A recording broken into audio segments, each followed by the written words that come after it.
Chapter 261. Hermione, we're friends, John said with a smile.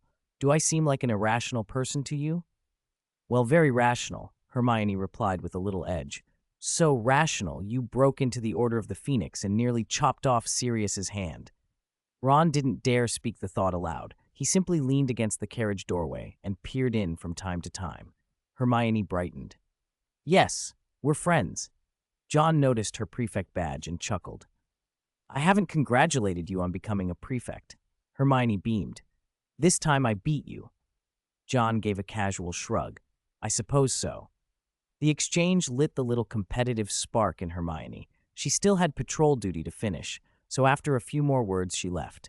Daphne returned to the compartment a few moments later, moving with the brisk, hungry energy of someone who had smelled an opportunity. She glanced around as if looking for something incriminating. Aren't you supposed to be on patrol? John asked, puzzled. Astoria hurriedly put a pen away, cheeks pink. Ah, nothing, Daphne muttered, her earlobes flushing. After the train had been moving a while, prefects weren't required to patrol anymore. The compartment filled up. Malfoy swaggered back from his walk with a self-satisfied smirk. You should have seen the Gryffindors I reprimanded, he said. They made such ridiculous faces. Malfoy was his usual obnoxious self. The sky darkened, and the carriages grew quieter as they drew nearer to Hogwarts. At Hogsmeade Station, a woman with a prominent chin and precisely cropped hair, obviously not Hagrid, was taking the giant's place. She was nothing like Hagrid in size or manner. John guessed quickly that Hagrid had been sent on some other errand. He climbed back into his carriage and waited for it to move. Harry, too, noticed Hagrid was missing and peered into the gloom, but Ginny nudged him. They were blocking the way. He had to go ahead. Worry about Hagrid tugged at him as he trudged toward the carriages, wondering if the gamekeeper was ill or simply delayed. Then he saw something he'd never seen before. In front of each carriage stood a creature harnessed to the shafts, pale-eyed, skeletal-bodied, reptilian in shape with bat-like wings, heads like dragons. Their black coats clung to bone. Every rib and joint showed. They stood perfectly still in front of the carriages, one before each vehicle.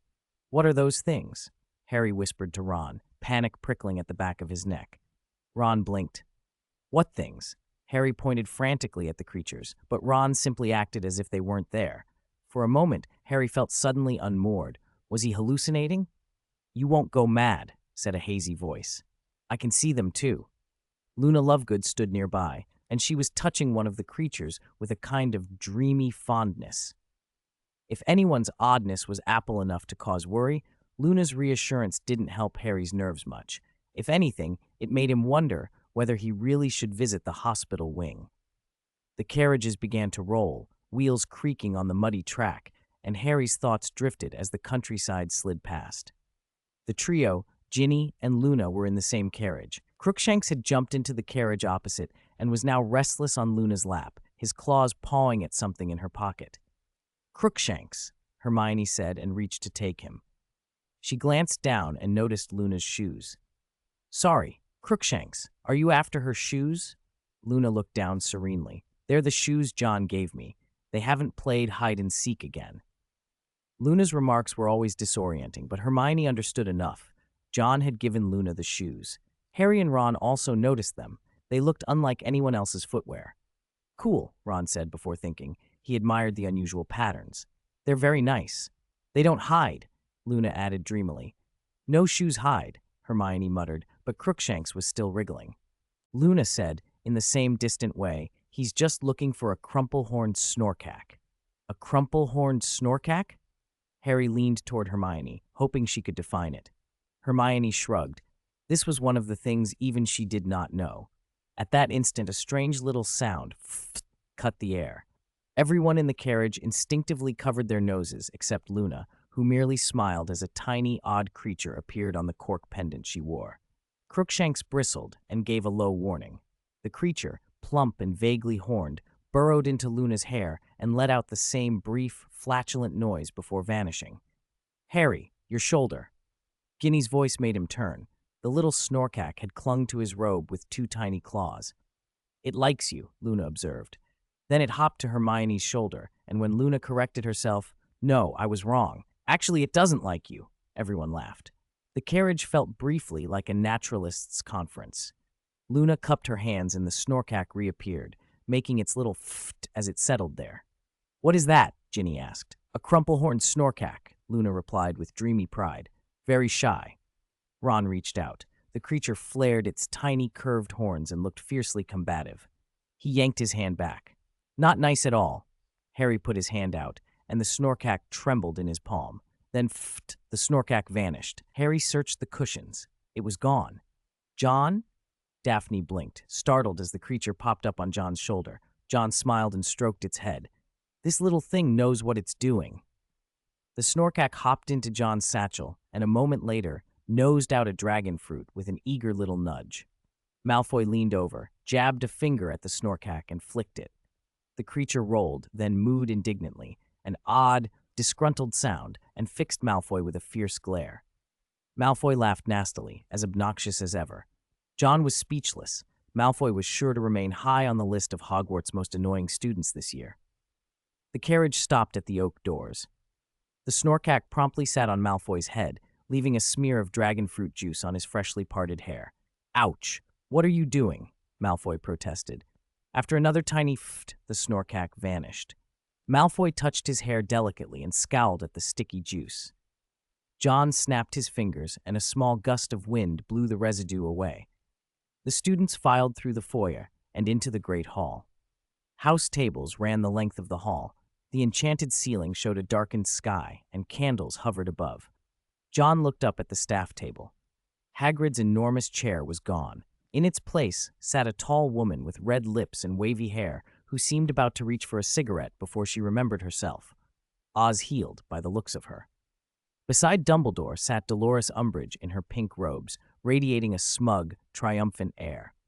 Dumbledore, though his authority had been curtailed, had not missed the start-of-term feast. He smiled as he talked to Umbridge with an expression that suggested he was more amused than cowed. From across the hall, John's eyes met the headmaster's for a brief moment. For an instant, John looked away. Chapter 262. Daphne sat to John's right at the Slytherin table. The seat on his left remained empty. No one took it. Malfoy stared at the vacant place, his expression darkening. Daphne looked uneasy too, but neither spoke. As more students filed in, the long table grew crowded. The Bloody Baron drifted overhead and in his hollow voice said, "I've heard about him. If he were at Hogwarts, he'd be a Slytherin for sure." "Thank you," John murmured.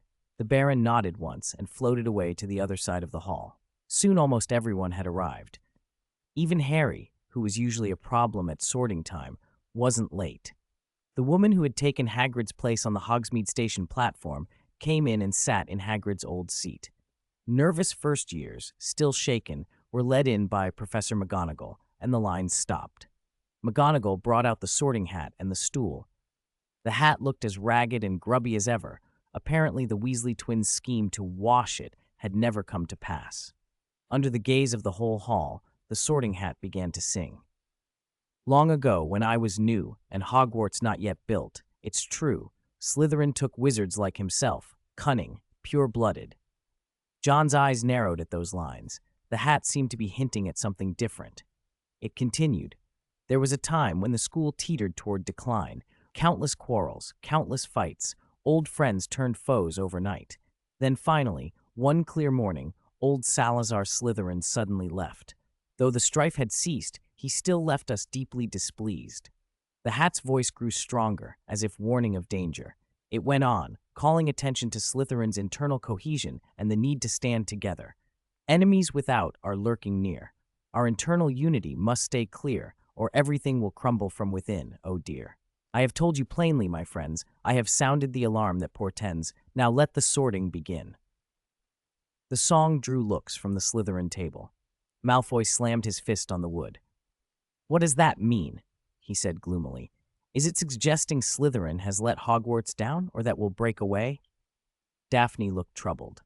Many students who could read the hat's warning felt the mood shift. John glanced at the ancient, alchemical hat. It was as if it were issuing a call to unity.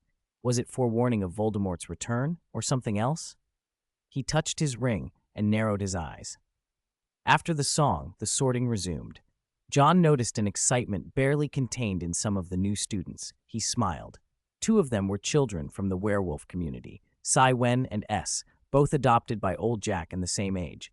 They had suffered in childhood and wanted to remember everything clearly so they could tell their youngest, Tai Luo, when they returned home. Little Jack, who had started last year, was now a second year in Hufflepuff. He watched his younger siblings enter, chattering excitedly to his friends. Another young werewolf had been adopted by a muggle wizard couple. Werewolf enrollment is becoming a real trend, John thought, fingers still on his ring. If, one day, students could walk the grounds in their wolf forms during a full moon, then werewolves would truly be reintegrated into wizarding society. He'd already been researching this.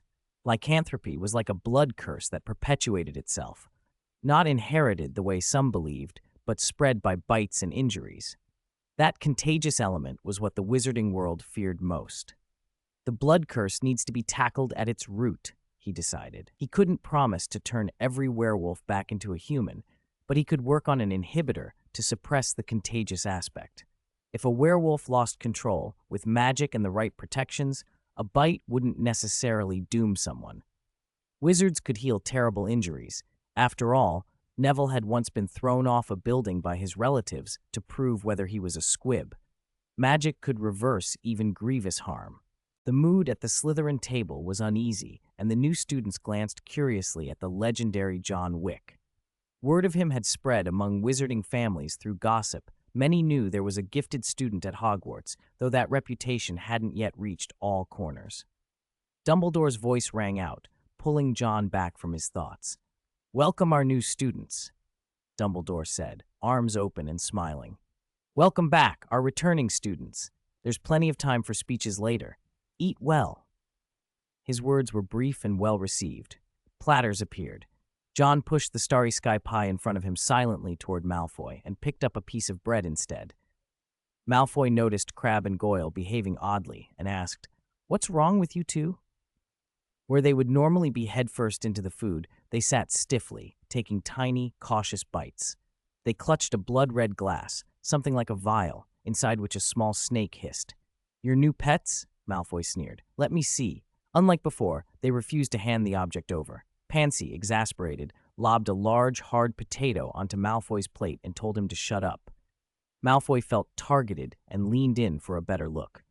John said calmly, "Draco, take them to the Constellation Society later."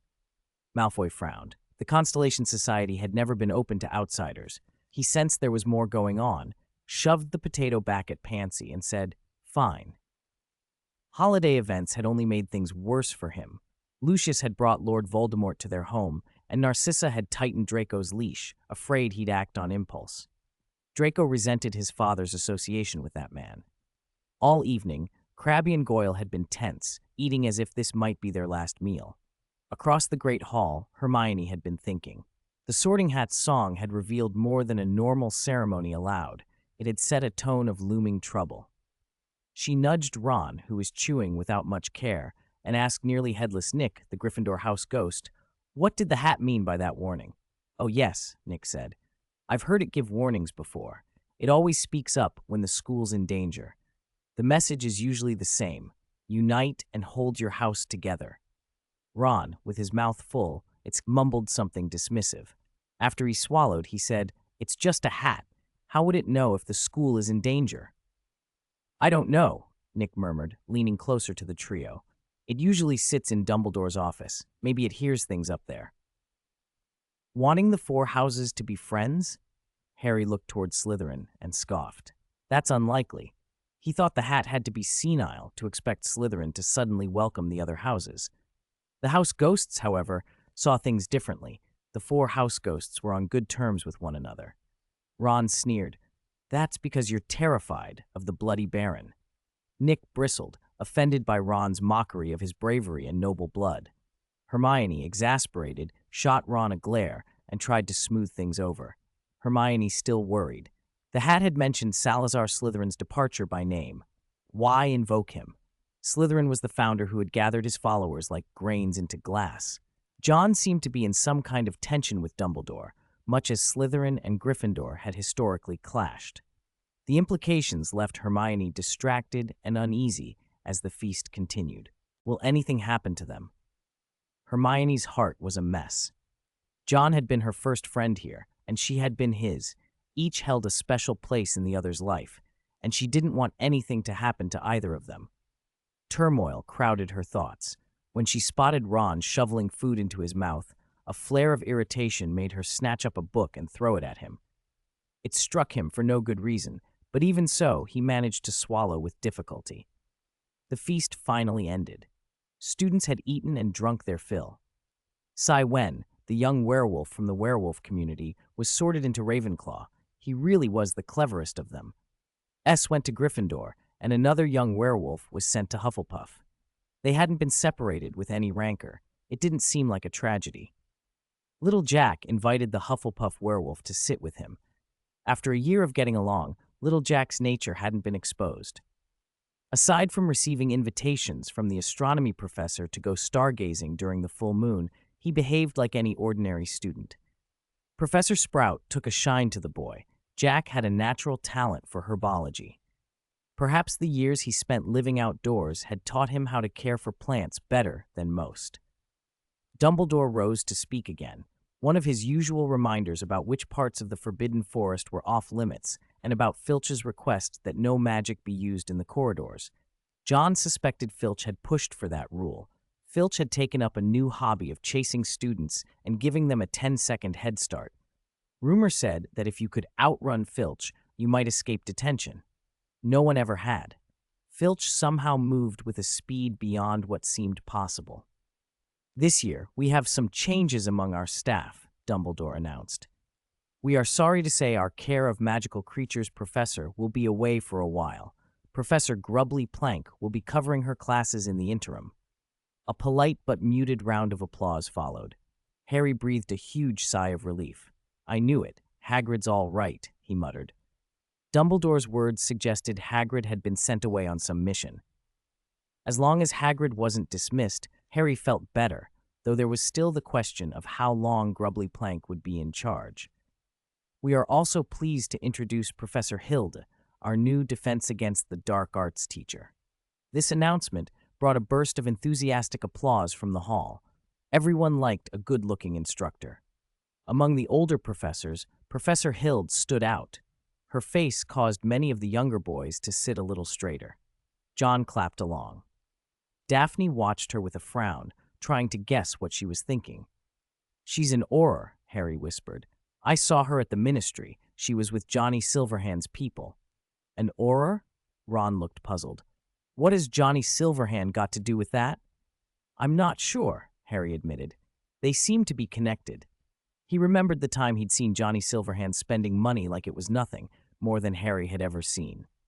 The man's extravagant wealth put Harry's modest vault to shame. The only people Harry knew who were richer than average, Dumbledore Sirius, either didn't care about money or spent it wildly. The rest of the order were mixed. Lupin and Tonks were short of funds. Kingsley was a mystery. Moody probably spent everything on odd devices while still being perpetually disheveled. Johnny Silverhand's casual talk of building a hospital like he was buying groceries marked him as in a different league. Rumor had it the hospital was already built and serving the Wizards of Nocturne Alley and the werewolf community, complete with special insurance discounts. The Weasley twins had even flirted with the idea of moving to the werewolf community, until Mrs. Weasley scolded them. Harry's mind ricocheted back to other scandalous details. The Triwizard Tournament shared first place with Cedric, prize money, and a profitable betting pool. Johnny had been one of the unlikely beneficiaries. If Professor Hilde had ties to him, Harry felt a wash of wary curiosity. He hadn't forgotten that Johnny Silverhand had not been friendly to Dumbledore. Dumbledore went on, and we welcome a special friend, Madame Umbridge. The applause that followed was thin and scattered. Umbridge's face went hard. She glared at Professor Hilde. John expected as much. Umbridge had a way of radiating unpleasantness. Dumbledore hesitated, but Umbridge jumped in and interrupted him with a long, self-satisfied speech of her own. What spilled out was the sort of ministry rhetoric students had learned to tune out, smiling platitudes about the importance of educating young wizards, the innovations of past headmasters, and the need to perfect some things while discarding others. Malfoy nearly dozed off. The hall wore blank expressions. Accustomed to Dumbledore's concise remarks, they found Umbridge's florid drivel insufferable. When she finally finished, the students gave a belated, perfunctory round of applause. Dumbledore added a few more words and released them. Malfoy stood, eager to leave, but Daphne snapped, "Do you want me to take the first years back by myself?" He'd nearly forgotten his prefect duties. Malfoy forced a smile and chased after the crowd, while John had already slipped away. "I'm glad she's not the defense professor," Ron said loudly as they walked out. He had no patience for Umbridge's long-windedness, and preferred the idea of a handsome auror teaching their lessons. Hermione looked far less amused. Ministry interference in the running of Hogwarts was no small thing. She had expected Dumbledore to be prepared. The fact that he hadn't stopped it worried her. Harry shared her concern, but didn't yet know how deep the problem went. Hermione and Ron shepherded the first years toward the dormitories. Harry stood and saw Neville nearby. He greeted him with a smile. Neville scratched his head and returned the greeting, distracted by thoughts of the Constellation Society meeting later. John had told the remaining members to gather. The Constellation Society hadn't become dusty during the holidays. If anything, it seemed matched to a higher standard than usual. Runes floated silently like attentive sprites, and the room seemed ready. Neville arrived first. He had no duties tying him down. "Neville, how are your parents?" John asked, and with a small flourish, a silver cup appeared in front of him. Neville looked relieved. John's help might mean his parents could think more clearly. "Everything's fine, but—" Neville hesitated. "Someone invited them to rejoin an organization, the Order of the Phoenix. They agreed?" "They're still thinking about it," Neville said. "They heard Lord Voldemort isn't dead. They want to help, but their health isn't the best." Chapter 264. Interesting. John's lips curved. He regarded Neville for a long moment, then asked casually, "Neville, what if I told you I don't want your parents to join the Order of the Phoenix?" Neville blinked, confused. Being able to stand against Lord Voldemort seemed like a good thing. Voldemort had killed his father, a fact Neville never forgot. "Why would you?" he began. "After today, I want you to think carefully," John said. "Be prepared." "For what?" Neville's head filled with questions, but before he could ask any, John glanced at the doorway. Students were leaving the room. The Constellation Society's door opened, and Malfoy's impatient voice cut through the air. "Hurry up, get in. John won't bite." Crabbe and Goyle were stepping into the Constellation Society for the first time.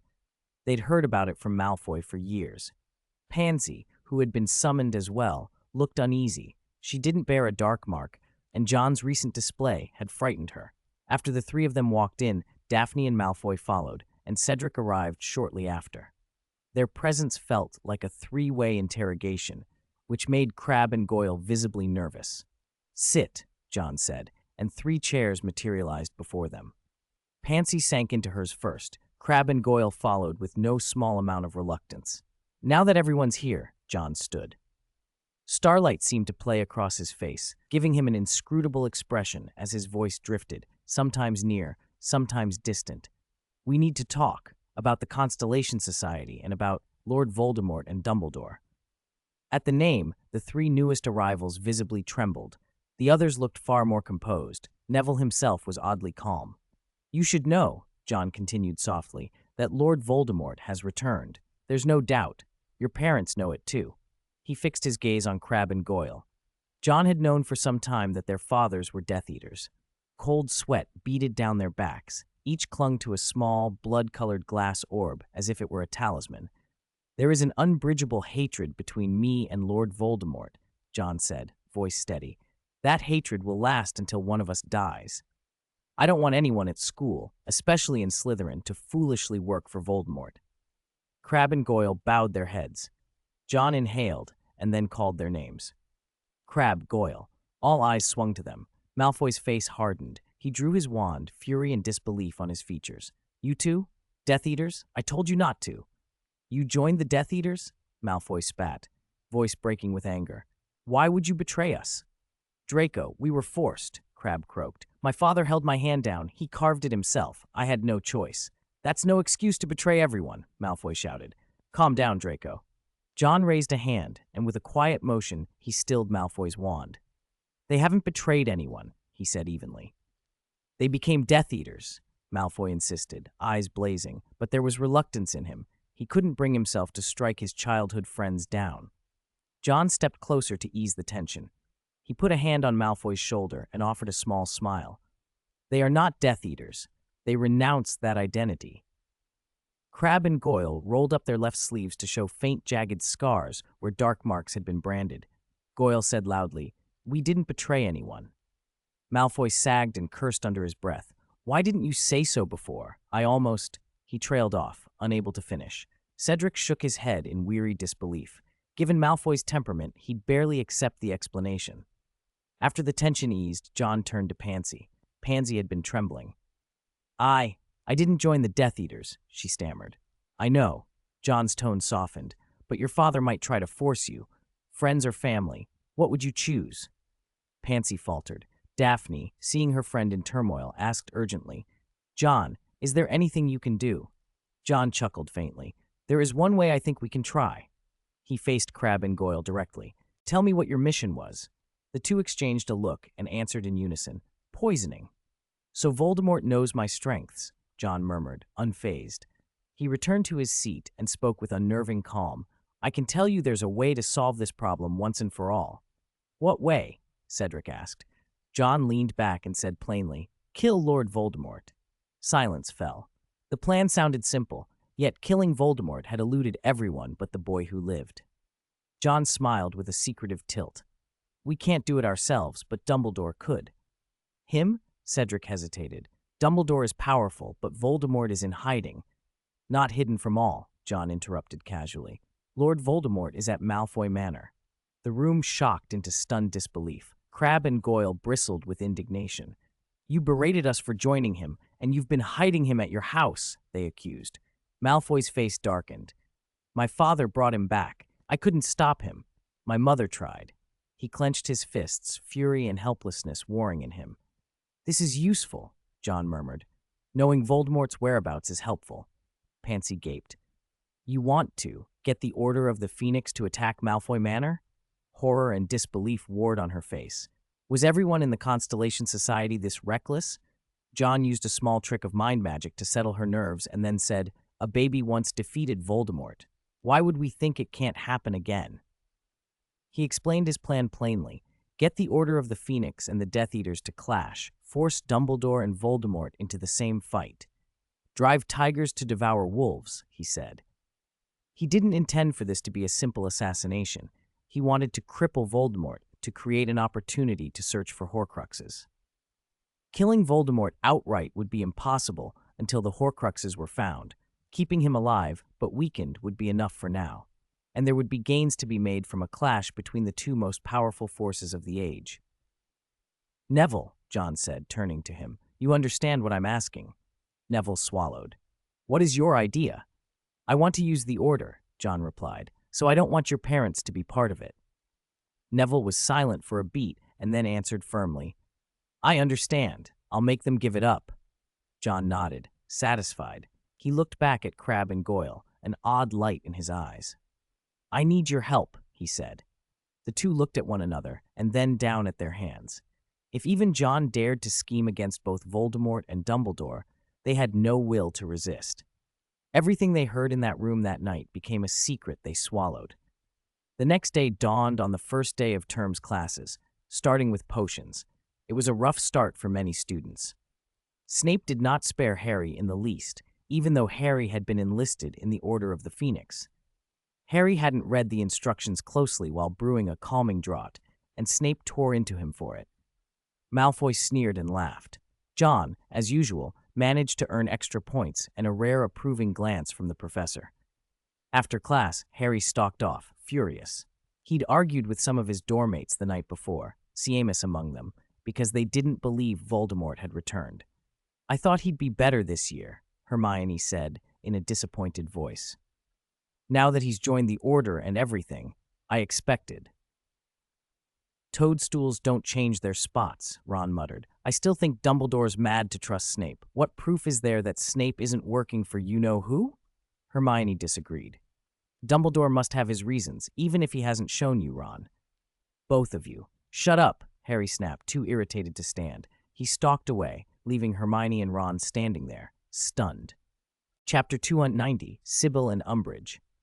Fifth-year students had an important task ahead of them, the OBUL exams, crucial for graduation. So the fifth year was a demanding time for most. For John, though, those things mattered less. If it weren't for the rewards that came with the school's annual tasks, he might have skipped Hogwarts entirely. The professors knew this. As the perennial top student, John was often allowed to slack off. He barely attended Muggle studies or arithmancy, yet his exam scores remained the highest. Professor Flitwick of Charms occasionally discussed advanced applications with him, and John learned a great deal from those talks. As the champion of the dueling tournament, Flitwick favored an academic style of combat, one-on-one prowess and inventive spellcraft. Mr. Wick, your idea is excellent. Flexibly applying transfiguration can yield surprising results, Flitwick said in his thin, high voice. Once I saw a wizard win a match by conjuring a banana peel, even he hadn't expected his opponent to step on it mid-spell. John had bumped into Flitwick during a break, and the two were chatting amiably. You're heading to divination? Flitwick asked, glancing around. When John nodded, the little professor lowered his voice and looked left and right. Professor Trelawney is peculiar, he said cautiously. None of us ever thought Dumbledore would hire her. She sometimes reminds me of those Muggles so-called seers. Flitwick spoke tactfully. John laughed. Trelawney's professionalism doesn't always match the role. The ministry has sent an investigator to examine Hogwarts' educational standards, Flitwick went on. Professor Trelawney might be in trouble. Despite seeing Trelawney as something of a fraud at times, Flitwick had warned John kindly. The woman in pink, Umbridge, was clearly up to something. She roamed classrooms with a ledger, making notes. Small though he was, Flitwick's mind was keen. He'd sensed a change from the ministry. Old Barty's appointment as Minister of Magic would bring reforms. He was not like Fudge, who had aimed to keep things as they were. Education would be a prime target, and Dumbledore's influence would not be what it had been. John arrived at divination to find Trelawney in a state of nervous flutter. Across the room, Umbridge in her pink cardigan sat calmly, tinkering with her ledger, and her presence pressed heavily on Trelawney. As the great-granddaughter of the seer Cassandra Trelawney, Sybil possessed an inherited gift, but she wasn't particularly adept with it. Most of the time, she relied on theatrical techniques to convince people she saw the future. The genuine second sight often eluded her. She'd been at Hogwarts for over a decade and was terrified of losing her position. Now, with an investigation looming, she was flustered and kept glancing at Umbridge. John's arrival eased her anxiety. She hurried over and greeted him like someone seeing a lifeline. John, my boy, thank you for coming, she chattered, almost incoherent with relief. You do realize I'm here for class, Professor, John said, but Trelawney's confidence visibly brightened. Though her own talent was unreliable, she relied on students like John, who truly had prophetic gifts. She led him to a seat as if he were a guest of honor, not a pupil. Harry noticed Trelawney's grim expression as he entered, and to his surprise, saw the pink-clad woman from the welcome feast seated at the side. Ron arrived shortly after. Hermione and I aren't arguing anymore, he said as he sat beside Harry. Good, Harry mumbled. Still, Hermione said she hopes you'll stop snapping at people all the time, Ron added, a little sulky. I don't, Harry began, but Trelawney intervened in her usual dreamy, vague voice. Good morning, class. Welcome back to divination. Over the summer I have watched your destinies, and I am glad to see you safely return to school. Her composure settled, the classroom filled with her usual aura of incense and tea. Today's lesson was the Dream Guide. For seers, dreams are among the most accessible portals to prophecy. Dreams contain hints and images that, properly interpreted, can reveal future events. Like everything in divination, dream interpretation required talent.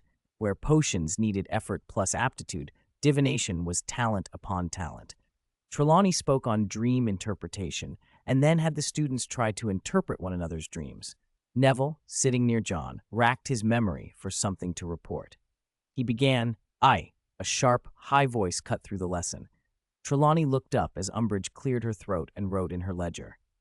"How long have you been in this position?" she asked. Trelawney bristled but answered proudly, "About 16 years." "Quite a long time," Umbridge said, pen scratching. "Were you appointed by Dumbledore?" "Yes." "Are you the great-granddaughter of Cassandra Trelawney?" At the mention of her ancestry, Trelawney lifted her chin. "Yes." "After Cassandra, are you the first in your family to possess the second sight?" Trelawney hedged. "These things sometimes skip generations. Skip 3 generations." She watched Umbridge write again and couldn't help asking, "What are you writing?" "About the educational standards at Hogwarts," Umbridge said with a girlish giggle that made people's skin crawl. Then, a little too openly, "I wonder if you could make a prophecy for me?" Trelawney was taken aback. "I don't understand what you mean. You are professor of divination, aren't you?" Umbridge prompted. "I hope you can prophesy for me." "The second sight does not see on command," Trelawney protested indignantly. "Understood," Umbridge said, jotting more notes. Trelawney panicked a little. She glanced toward John as if clutching a lifeline. "Perhaps my student could demonstrate my methods," she blurted, then fixed John with a pleading look. "Wick, my boy, show them your abilities." Umbridge sneered lightly at Trelawney's desperation, and John felt a flash of contempt for the pink woman. If not for his introduction of Umbridge to Hogwarts, he might already be plotting ways to get rid of her. Malfoy's position on the school's most hated list suddenly seemed threatened. "I can try," John said calmly, standing. "Do you want a short-term prediction or something long-term?" Umbridge forced a smile. "Short-term." "All right." John looked steadily at her. After a moment, Umbridge shivered as if someone had seen straight through her. His pale eyes pinned her. "You will encounter an accident today on the staircase," he said. At first, Umbridge scoffed, offended rather than frightened. Harry and Ron thought the prediction frivolous, but later, after class, a scream echoed through the corridors. Everyone hurried over to find Umbridge with one foot caught in a trick staircase. She'd been holding a pen, and it had nearly pierced her eye. After someone freed her, she limped away to the hospital wing, furious and clutching her ledger. Lavender and the Patil twins looked at John with admiration. "How did you know?" they asked. "Prophecy and a little trick," John said with a mysterious smile. Peeves popped out from a nearby stairwell to see which unlucky person had fallen foul of the stairs. Spotting that it wasn't a student, he seemed mildly disappointed. In the afternoon came Defense Against the Dark Arts with the new professor, Oz Heald.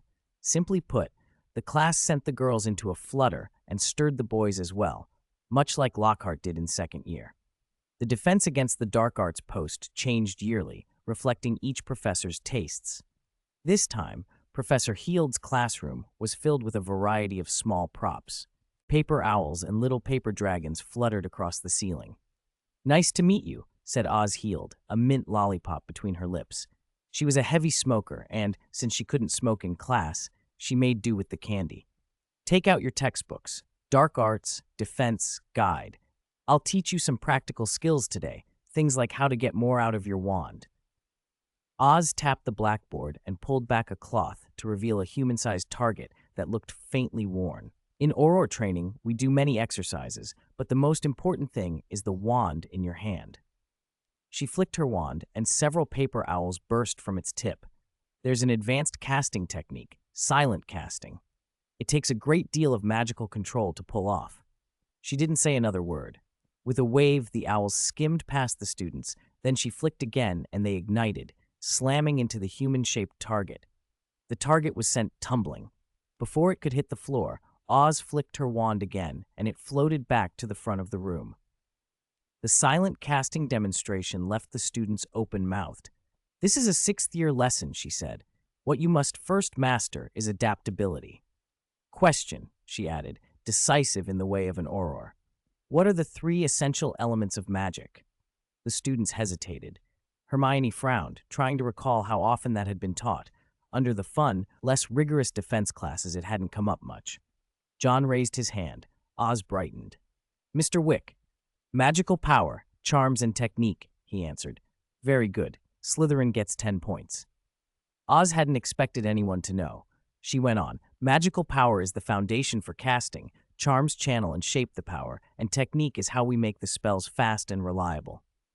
The course she was teaching came from aura training, a little tough for fifth years, but practical. The first real spell application they wanted them to learn, Expelliarmus. It was one of the spells auras used most, and Harry showed an aptitude for it. Gryffindor earned points for that. As the lesson wound down, one person in the room was distinctly unhappy, Dolores Umbridge. As an investigator, she had to wander through classrooms, and she had decided to sit in defense against the dark arts. Unlike an Auror like Oz, Umbridge thought they ought to groom students to pass standardized tests, not train a cadre of potentially dangerous wizards. I am merely teaching students how to defend themselves from dark arts attacks, Oz said, frowning. This term's curriculum included Expelliarmus, Stupefy, and the Impediment Jinx. I believe students should prioritize passing exams, Umbridge said, arching a disdainful eyebrow at Oz's practical approach. No one will want to harm them. Oz blinked. She was only here on assignment and could not follow Umbridge's peculiar logic. Umbridge, appointed to counter Dumbledore's influence, liked to control everything, even the defense against the dark arts professor. The two philosophies clashed, and the conversation grew unpleasant. Ron leaned toward Harry and murmured, "Weren't they supposed to be on the same side?" Harry was puzzled. Oz had ties to Johnny Silverhand's people, and Johnny Silverhand had been described as a bad guy, collaborating with the Ministry against Dumbledore. Harry had assumed Oz would side with Umbridge. Instead, she was teaching seriously. John's plan, it seemed, was to channel the students' resentment toward Umbridge personally. If the Ministry had someone like Oz, then Umbridge would look like the lone authoritarian. "Do you really think students will be attacked in class?" Umbridge asked sweetly, artfully changing the subject. "Defense against the dark arts is not appropriate for your age group," she insisted. "Theory will help you pass exams far better." "What use is theory in the real world?" Harry snapped before he could stop himself. "Please raise your hand, Mr. Potter," Umbridge said with a strained smile. "This is a school, not the real world." Umbridge's tone grated on everyone. "Don't you think you should be prepared for what's out there?" Harry fired back, angry. "There's nothing out there to worry about," Umbridge cooed. "Now raise your hand if you wish to speak." "Who would attack children like you?" she continued. "Let me think," Harry sneered, forcing a bitter laugh. "Maybe Lord Voldemort?" A hush rippled through the room. The name was a trigger for many. Most faces went white. Malfoy's body tensed against the table. Neville clenched his fists. Daphne's quill dug into her parchment. Harry, stubborn as ever, kept going. Umbridge's face twitched, and she immediately docked 10 points from Gryffindor. "He's not dead. He's back!" Harry shouted. "Nonsense," Umbridge declared. Few people outside the Ministry dared to take that claim seriously unless it came from certain officials, but Harry pressed on. "It's not nonsense. I saw him. I fought him." "Detention, Mr. Potter," Umbridge snapped. Oz had had enough of the farce. "Madam Umbridge, please show me some respect in my classroom." "Oh, I apologize. Tomorrow evening at 5, come to my office." Umbridge had no concept of respect. She was there to tip the balance of power, and no one could stop her. The more she behaved like this, the more stubborn Harry became. "So according to you, Heinrich Edgar burned himself to death, did he?" Harry taunted, and the room dropped into an uneasy silence. "Potter!" Malfoy leapt to his feet, trembling. Oz cut him off. "Malfoy, sit down," she ordered. Malfoy's eyes were fixed on Harry, wand clenched in his hand. "Don't you dare use that foul mouth of yours to mock him," he snapped. "I won't have anyone use his death as a way to show off." He roared as if he might cast a dark curse then and there, and the classroom grew very tense. But all eyes shifted to John. His face had gone hard, his lids narrowed. The air itself seemed to compress, loaded with pressure, as if the room might explode. "You can call yourself the boy who lived for fighting Voldemort," John said in a voice that brooked no argument, "but you do not get to use someone else's death to make yourself look brave." The words were sharp and cold. Oz opened her mouth to respond and then shut it. She saw her breath hanging white before her. The chill was real. She touched the desk. Frost had formed where her fingers rested. Umbridge was still talking when the words dried in her throat. The force in the room silenced her. The cold radiated through everyone present. Harry's anger faltered. Only then did he realize what he'd said. By the time class ended, the temperature had returned to normal, and a thin film of dew had condensed on the windowsill. John rose and left, Malfoy following. As they passed Harry, Malfoy bumped into him hard. Harry stumbled, but kept his footing. After class, Hermione found Harry in the corridors and scolded him. "I can't believe you said that." "I didn't do anything wrong," Harry protested. You brought up Heinrich Edgar's death in front of John," Hermione hissed. "You know he's sensitive about that." "He's sensitive?" Harry repeated, incredulous. "He didn't even try to stand up to Umbridge." Ron, alarmed by how heated the exchange had become, peered around and muttered, "Don't be ridiculous." "I'm not ridiculous." Harry's agitation built. "What did he ever do?" "Harry, you're not well," Hermione said more seriously, seeing how off-kilter he seemed. "You should go see Professor Dumbledore." "He won't want to see me," Harry snapped, then stalked off. Hermione and Ron exchanged worried looks. Ron asked quietly, "Do you think he's still angry?" Hermione watched Harry's retreating figure and felt a chill of unease. As Harry walked, his temper fraying and a headache starting to throb behind his eyes, Peeves appeared and began to sing derisive ditties about him.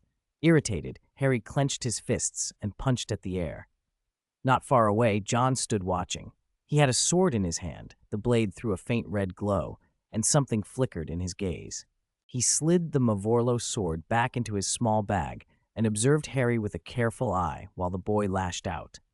"The Horcrux's influence," he muttered to himself.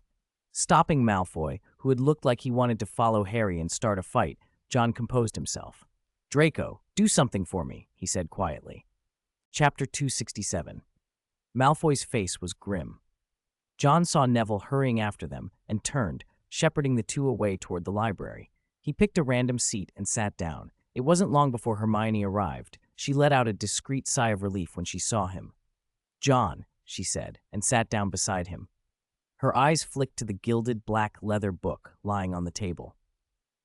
"You're reading a storybook?" she asked, surprised. She rarely saw John with that kind of book. John closed it calmly.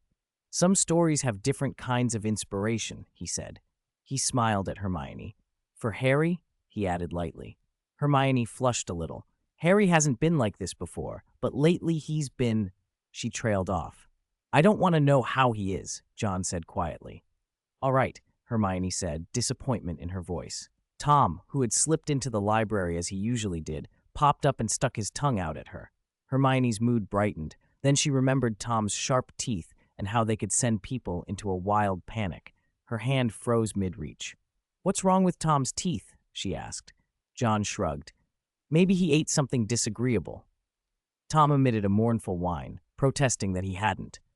Hermione and John hadn't had many chances to sit together lately. It felt almost like first year again. "You've changed a lot," she said, looking him over. He was taller and thinner. His cheeks were a touch hollow. Hermione remembered how much he used to eat. "You haven't been eating properly?" John's finger paused on the page. A bitter little shadow flickered at the corner of his mouth, gone almost before she noticed. "Just some changes," he said with a short laugh. "You've changed too." "Me?" Hermione blinked. "You used to have a mess of hair," John said matter-of-factly. "Shut up," she protested, embarrassed and trying not to smile. "I still remember when we first met. You said my teeth were big." "They're smaller now," John said, smiling. "Time flies, doesn't it?" From the first time they'd stepped through the barrier at King's Cross to now, 5th year, their lives had shifted. The two who had once sat together all the time saw each other less often. Hermione hesitated, then pressed on. "John, what exactly? Dumbledore and Snape have been acting strangely around you." Hermione had always been observant. She'd noticed oddities. Snape and Lupin in the Order, Dumbledore. None of them had treated John as they did the others. The Time Turner in 3rd year, for instance. Why hadn't Dumbledore given one to John? She suspected there were more hidden things. The Sorting Hat's opening song, Nearly Headless Nick's offhand remark about the hat having heard something in the headmaster's office. There were threads she couldn't quite weave together. She didn't want a painful situation to arise, whether it involved Harry or John. The person stuck between friends was always hardest hit. John closed the book and looked at her seriously. "Hermione," he said. If one day you had to choose between me and Harry, what would you do? Hermione felt her heart lurch. That won't happen. Nothing like that will happen, right? She managed. She wanted him to laugh it off. Instead, John's expression stayed steady, intent. Hermione grew flustered for no good reason and forced a smile. It won't happen. You wouldn't hurt Harry. What if Harry hurt me? John asked. He won't. Harry absolutely won't, she said, shaking her head. John. She reached across, calling to one of her first and truest friends. I promise, I won't let anything hurt Harry. John reached into his satchel, rifled around, and produced a ring and a small humping willow amulet. For your birthday, he said as if nothing strange had happened. Some protective charms, useful in certain situations. Hermione took them, lips pressed together. The ring looked expensive. A hollow feeling tugged at her chest, inexplicable, and she bit her lip. You wouldn't, she began. I won't hurt Harry. John's eyes met hers and held. There was a weight in them that went deep. I promise. Hermione nodded, and she believed him. She stood and left the library. After she went, John opened the storybook again, but didn't read. He spun an ornate card on his finger. A thin glow pulsed from the eye symbol printed on it. It was the card Trelawney had given him in third year, an ancient little magic that could help with a single prophecy. The Eye of Heaven. His finger traced the words in the book until it rested on one phrase that made him linger, Deathly Hallows. He stared, rubbing the card between his fingers as if trying to draw something out of it. Malfoy and Neville walked side by side. Malfoy was calmer now. He glanced at his right hand and shot Neville a triumphant look. Neville held a long, cloth-wrapped object like a staff, gripping an end capped with a cross. Every so often, he checked an exposed red gem that seemed to glow. Their pairing was odd enough that a few students whispered as they passed. When Harry returned to the common room later, he found Fred and George Weasley packing a large crate. What's that? He asked.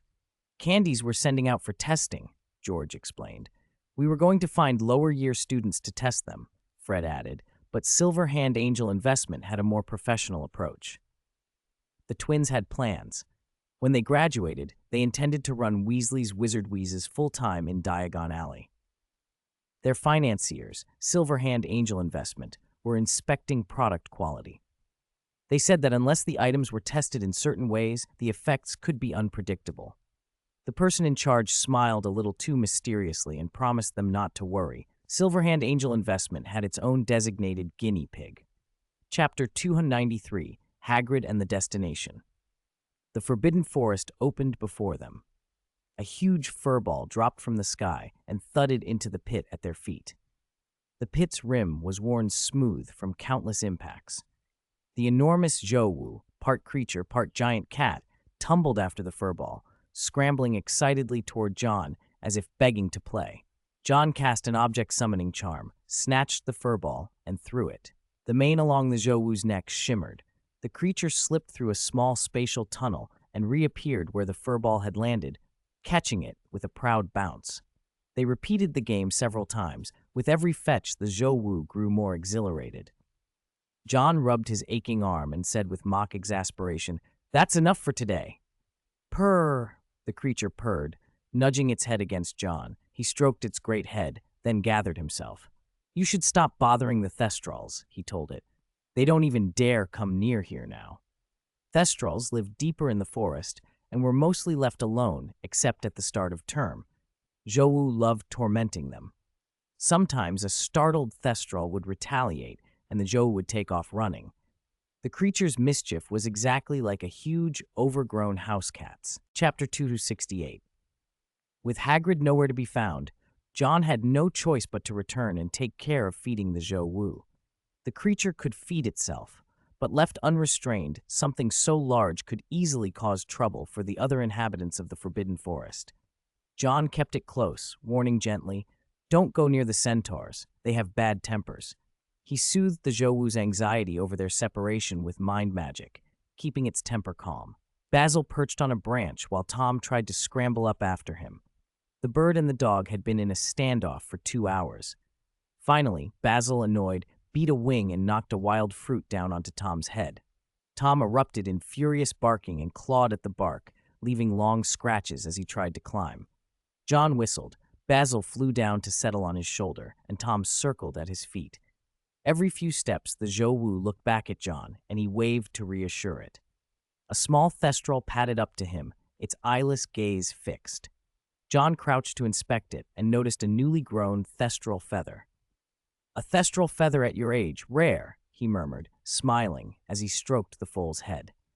John told Basil to fly to Hagrid's hut and fetch some meat. When Basil returned with bloody raw meat, John placed it in front of the little thestral as payment for the feather, an unspoken agreement between them. The foal took the meat and hurried back to its herd.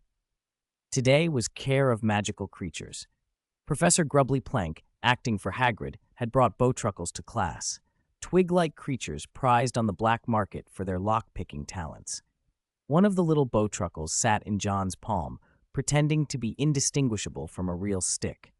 Harry, uncharacteristically sullen, was itching to know where Hagrid had gone. While everyone else picked food for their bowtruckles, he pressed Professor Grubbly Plank for information and was given a flat, "I don't know." That only made him more frustrated. Malfoy slunk past with a cold look. Harry returned it hotly. Hermione and Ron exchanged a worried glance. Both understood they had to keep Harry from acting recklessly. Hermione said quietly, "If something had happened to Hagrid, Dumbledore would know." Harry misjudged his grip on the bowtruckle and yelped as it stabbed his hand with its spiky fingers. Hermione's calm counsel did little to improve his mood. He still had detention with that interminable pink toad to look forward to. When the herbology greenhouse door opened and fourth years began to spill out, Luna, Ginny, and the others, John felt a shift in his pockets. Something farty sounded from Luna's robes, and a crumple-horned snorkack, impossibly, had wriggled into his satchel. He fished it out and weighed the small creature in his hand. Malfoy, immediately alert, watched as John narrowed his eyes and said, "You've gotten heavier. A bit bigger, too." The snorkack turned toward John's satchel and let out a loud moo when it heard him. John suspected its growth might be tied to what it ate. He balanced a dragon fruit on its tiny horn. The snorkack farted again and trotted off. John thought perhaps he should experiment with its diet more. Fruit alone probably wouldn't make it grow fast enough. Remembering the armor he had recovered from the Lestrange vault, John said a quick goodbye to the others and cut through to Hagrid's hut. The place looked exactly as he'd left it. Hagrid hadn't even fixed the broken window. John pulled the enormous suit of armor from his bag, flicked his wand, and watched the pieces assemble neatly on a stand. He left a note explaining himself. Otherwise, Hagrid would wonder why a suit of troll armor had been dumped in his home. Before he left, John noticed scraps in the fireplace, a corner of parchment that hadn't burned. He reached out and the charred sliver fluttered into his palm. He held it a moment, thoughtful, before pocketing it. Meanwhile, Harry's detention with Dolores Umbridge was getting worse. There was nothing McGonagall could do. Ministry influence had pushed Umbridge into a position of authority, and the other teachers could say little about it. As Professor Flitwick had dryly observed, Dumbledore had a knack for keeping odd people around, but unnecessary decisions and strange appointments were becoming a pattern. Umbridge relished the new power. She could hand out detentions, dock house points, and assign humiliating punishments. All at once, she was petty judge and executioner. Harry's punishment turned out to be a special sort of cruelty. At 5 o'clock, he reported to Umbridge's office, one of the many spare rooms empty in Hogwarts, and was confronted with shelves of decorative cat plates and a wall of painted feline faces. He had hoped to take part in the Quidditch keeper trials on Friday, but Umbridge refused him that chance. "You are to write a sentence for me, Mr. Potter," she said, smiling as if she meant it to be pleasant. She stopped him from reaching for his own quill and handed him a long, thin black quill with an unusually sharp tip. "I want you to write, 'I must not tell lies,'" she purred. Harry asked how many times. Umbridge smiled, almost maternal, and said, "Keep writing until the sentence is etched into your heart." There was no ink in sight. When Harry began to write, bright red ink bled from the quill like fresh blood. With the first line, he jerked and cried out. On the back of his hand, words appeared as if carved, vivid and red. They faded slowly, but the pain remained. Umbridge's smile never faltered. "Write," she said. He sat for hours until the lines were done. The mark on his skin was a sharp reminder of Umbridge's cruelty and of the Ministry's reach. When he was finally released, he bumped into Ron, who was tinkering with ideas for divination class. Ron shrugged at the mention of detention. "That's nothing, mate. Been made to polish trophies before. This is easy." Whether it was easy or not, only Harry knew what each sentence cost him. And there would be more detentions, more of the same. Yet Harry steeled himself. He felt as if he were locked in a silent duel with Umbridge. He would not give her the satisfaction of breaking him. Far away in Plymouth Community, the American branch of Silverhand Johnny was open for business. Johnson, a broad man with a rock-hard presence, blocked the doorway. His huge, bell-shaped eyes scanned the night. He rapped a fist on a pillar, and neon lights blinked alive above the entrance. Inside, the crowd thinned, but the clientele were no less mysterious. Men and women in strange, expensive cloaks. A short wizard, cloaked and hooded, approached the door. Johnson frowned. He looked barely older than a schoolboy. At night, Silverhand Johnnies only admitted those with a pass. The cloaked figure fumbled in his robes, searching for something. Johnson's patience thinned. Just as the man found what he was looking for, he gave a startled exclamation, and Johnson's eyes narrowed in curiosity. Chapter 269. Found it. John reached out, but his hand brushed something thin and hard. Looking down, he met an ugly, squat face. The man, small and high-pitched, snapped, "Pass." A red jet of light struck John's arm and shoved him back. "Stupid oaf, all brawn and no brains," the little man sneered and laughed unpleasantly. Several loud bangs sounded from the entrance, and cloaked, masked figures poured in. Death Eaters. They surged toward the Silverhand Johnny shop. The flamboyant salesman reached for his wand, but before he could raise it, a Death Eater already inside pointed and cried, "Petrificus totalis." The salesman's feet came together. He fell backward, rigid as a board. The other clerks tried to respond, but the Death Eaters were prepared and vicious. Shoppers were caught in the crossfire and sent sprawling. The leader tore off his mask, revealing a pale face, and said coldly, "Take everything. Everything." 5 of them vaulted the counter and began ripping the display cases open. The leader's eyes slid to the inner door that had been guarded. With a sinister smile, he strode toward it. The 2 wizards who had guarded it lay motionless on the floor. He pushed the door open. Inside, a beautiful Asian woman in a wheelchair sat calmly reading. Seeing him enter, she did not flinch. "Who are you?" she asked. "Ah, another pretty thing here," the Death Eater purred as he approached, his eyes greedy. "You can call me Antonin Dolohov, the Dark Lord's loyal servant." He traced the back of her hand. Her face blanched at the name. He leaned in, voice low. "Tell me, what's your name, beautiful?" "Don't expect anyone to save you. Everyone in that shop has been dealt with," she said. Antonin chuckled at their fear. "Nagini?" he asked mockingly. Nagini met his expression and then smiled, unexpectedly steady. "You can also call me the Snake Lady." Outside, the Death Eaters were busy looting. They didn't notice that John, who should have been out cold, had opened his eyes. He rubbed his bruised neck, spat, and muttered, "What a pack of filthy scumbags." He tugged hard on a cord. A thick wooden club swung down. He caught it, rubbed his neck, and strode back into the shop. With a single brutal swing, he struck a Death Eater from behind. The man crashed into the counter, blood spray and gore thrown across the glass. The raiders paused. They looked up to see John, club in hand, warlike and livid. For a moment spells flashed, green and red bolts crisscrossing the shop, until the commotion eased. A few minutes later, the inner door opened. John stepped in, clutching the snapped half of his club in one hand and the little man's wand in the other. Nagini sat calm, idly turning the pages of a book with a wand set with a blue gem. Antonin lay unconscious nearby. "Phew," John exhaled. "Told you you should have taken some bodyguards." "John," Nagini smiled, "we need Veritaserum." John shrugged. "That's illegal. Still, I'll get you some, but I'm not leaving you here alone." He hefted the limp Antonin, knocked against a bookshelf, and a hidden door swung open. He shoved the man inside and closed it. Outside, the scene was worse than he'd feared. Blood splattered the floor, and the dwarf's head had been crushed against a wall. The flamboyant salesman had somehow staggered upright and was fawning over Nagini. "Snake Lady, it's all right now. I've handled everything," he gushed. John snorted. "All I saw was you lying there." "That's called strategy," the salesman snapped. He was clearly annoyed. Nagini addressed him by name. Paul, please take care of the aftermath. All right, Paul said, sighing, though I'd rather stay by your side. Then, eyes on John, he added, Big guy, protect the snake lady, okay? Shut up, or I'll stick your head where the sun don't shine, John roared. Their bickering was a habit. Nagini touched the blank portrait in its frame. Tell Tangmi Shelby something's happened here. A voice crackled from the frame. One moment.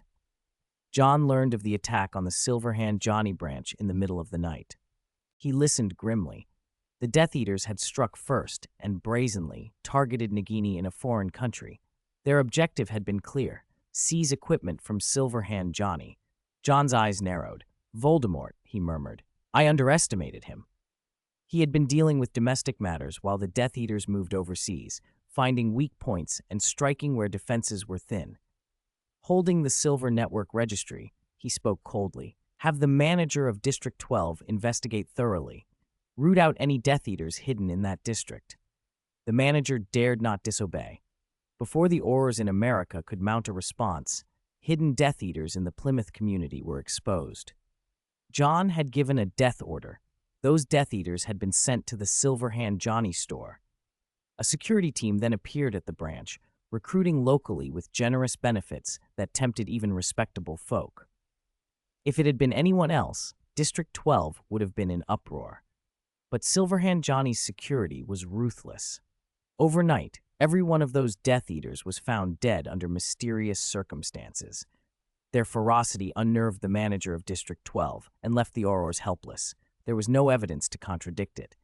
The Snake Lady emerged unassailable in the American wizarding world. A few days later, it was Friday, and the Quidditch team was trying out players. Wood had graduated and left a gap at goalkeeper. John picked up a discarded wool hat on his way through the corridors. It looked like Hermione's handiwork. A note tucked inside made him grin and roll his eyes. Isn't this just setting a trap for house elves? House elves are freed if their masters give them clothes. At Hogwarts, students could be seen as masters.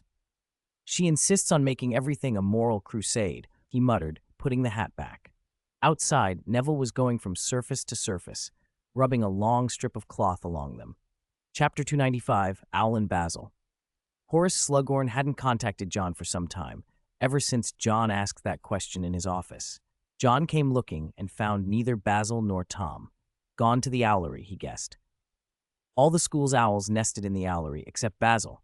Basil liked to fight. He'd beaten his fellow owls so badly that a number of them had ragged, featherless patches.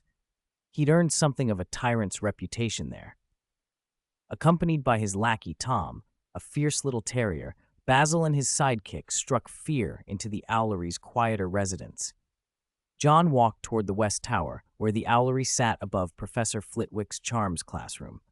Flitwick was fond of students dropping by, and his office often provided a bowl of dancing biscuits. At the owlery, John found a cluster of owls huddled in a corner.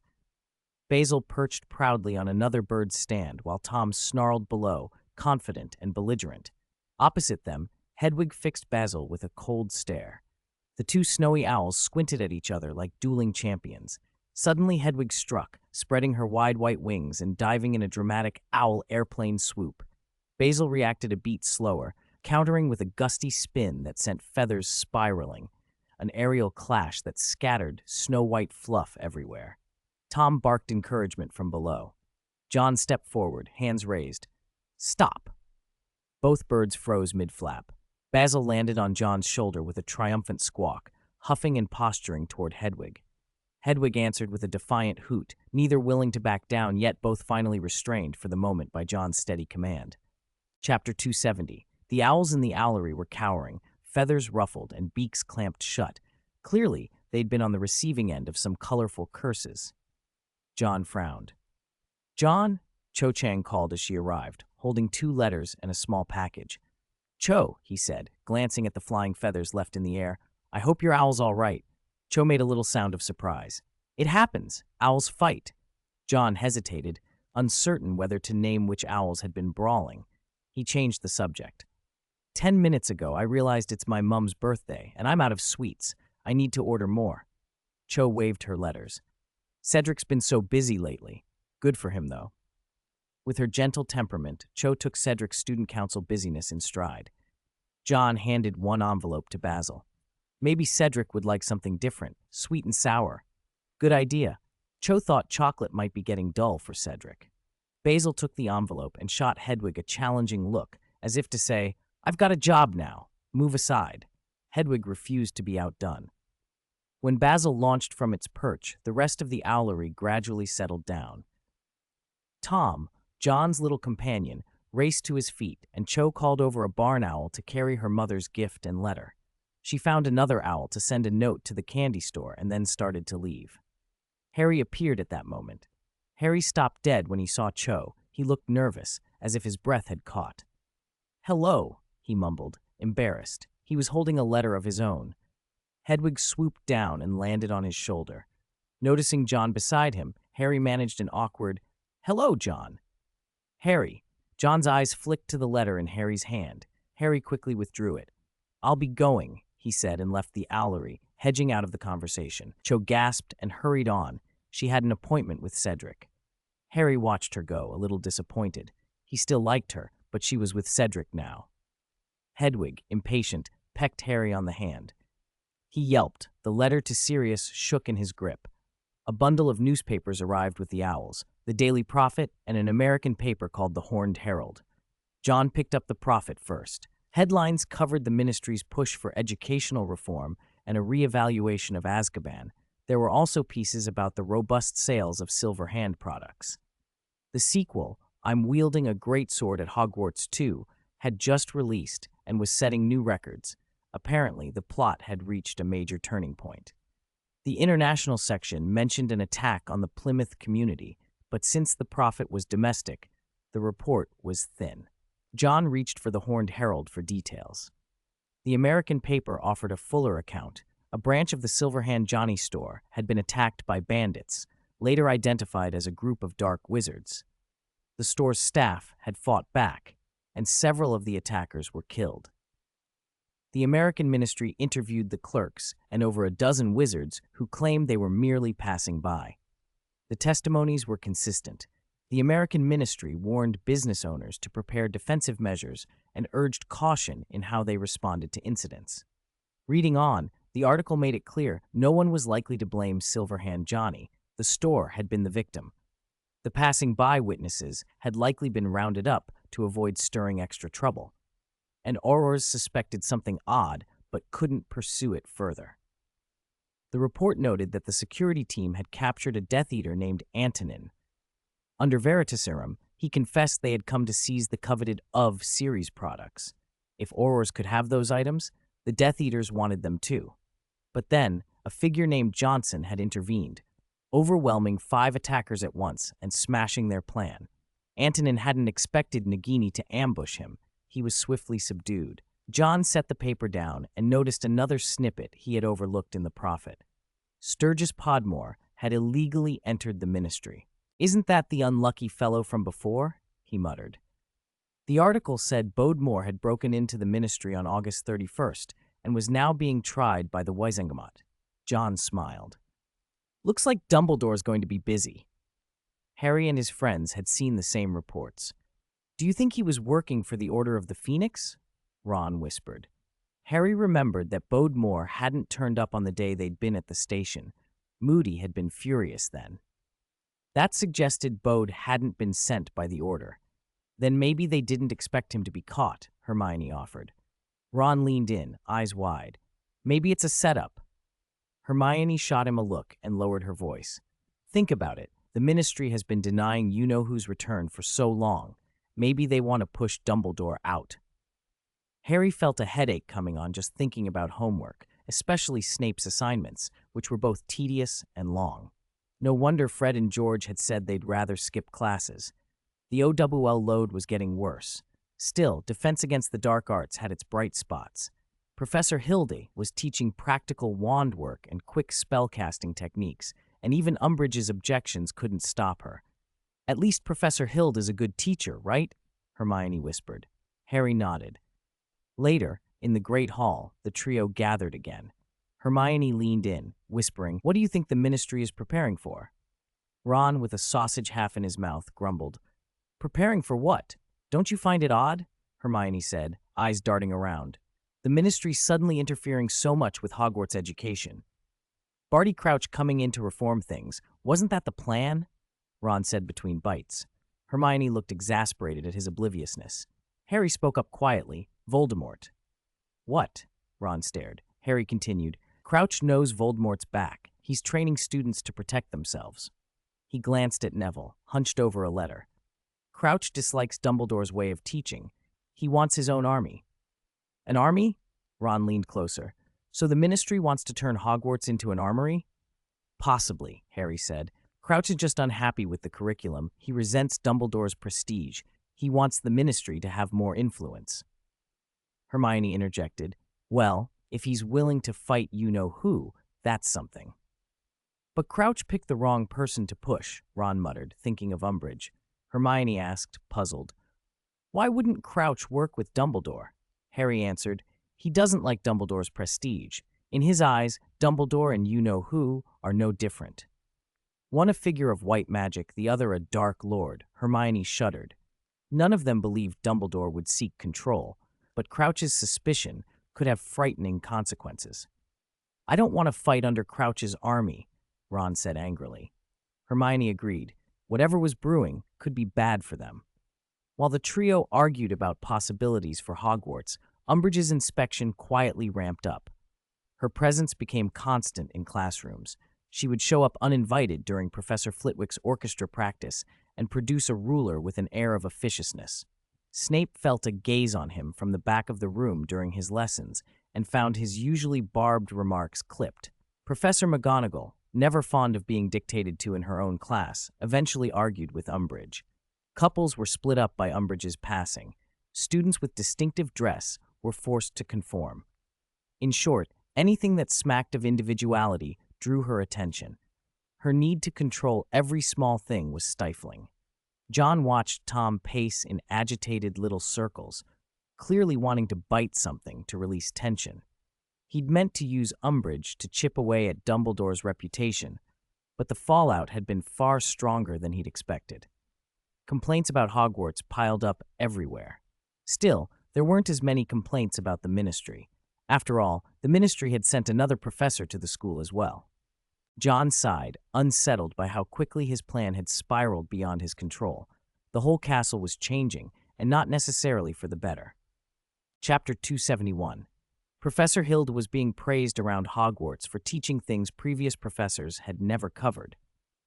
There was no fear now that he might be some terrifying plant sent to torment them, and because Oshield had opposed Umbridge, no one believed the Ministry had deliberately planted an enemy among the staff. Dumbledore had temporarily stepped down as headmaster, but the students who had hoped he'd step forward to protect them got no reply. When danger comes, the strong find ways to fight back, and the weak point fingers at those who can. Most of Hogwarts still reacted like the weak. They swallowed rumors and attacked anyone who seemed competent. For how much Dumbledore had indulged them in the past, that was how loudly they complained now. Why can't you, as headmaster, fight for better treatment for us? You're Dumbledore, the most powerful wizard in the world. You should be on our side. Perhaps Dumbledore had judged the situation manageable, but the discontent was beginning to bubble up nonetheless. Hogsmeade. John accompanied Daphne to Scribulus. He suspected the shop's stationery couldn't match the things he could make, but Daphne liked to shop there. Apart from ink and quills, she bought some parchment. What do you think of this color? Daphne asked excitedly, holding up a sky-blue ink bottle like a child asking if her new dress suited her. John turned the bottle over and frowned. That's invisible ink. Planning on writing secrets? Ah? Daphne flushed. No, I just picked it up. This ink isn't very secure, John said, shaking his head. A revealing charm would show it right away. Putting the bottle back, he lowered his voice. If you want something truly secret, I can give you better. Okay. Daphne looked a little disappointed but pleased. John glanced out the window and raised an eyebrow. Daphne noticed. What's wrong? Want to try a new place? He asked. She agreed without hesitation. They left Scribulus, and John offered his small handbag to tuck the new quills into. Remembering how quickly Daphne went through ink and quills, he added as they walked, If you don't mind.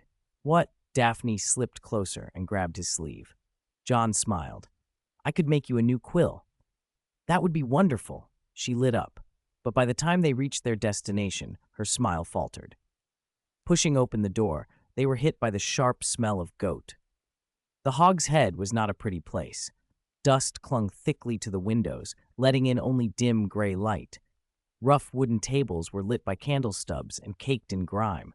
Cups looked as though they'd never been washed. Daphne, used to the comforts of a well-to-do household, looked openly disgusted. The bar's owner glanced up and seemed a little surprised John hadn't come disguised. They sat at a small table. John tapped the chair and table, and the accumulated dust flaked away as if revealing something almost new beneath. He produced a bottle of silver liquor from his handbag and conjured 2 crystal goblets. You can't bring your own drinks in here, the owner snapped. He was a gaunt old man with long gray hair and beard, and he scowled at John. A few locals in the room watched with mocking interest. A boy and a girl from Hogwarts making a spectacle of themselves was entertainment. John uncorked the bottle with casual ease. The scent of the liquor rolled through the room and caught the attention of several patrons. He poured a third into a goblet and handed it to Daphne with polite ceremony. She smiled and thanked him. The owner trembled with anger, but to everyone's surprise went back to wiping glasses behind the counter. The patrons gaped.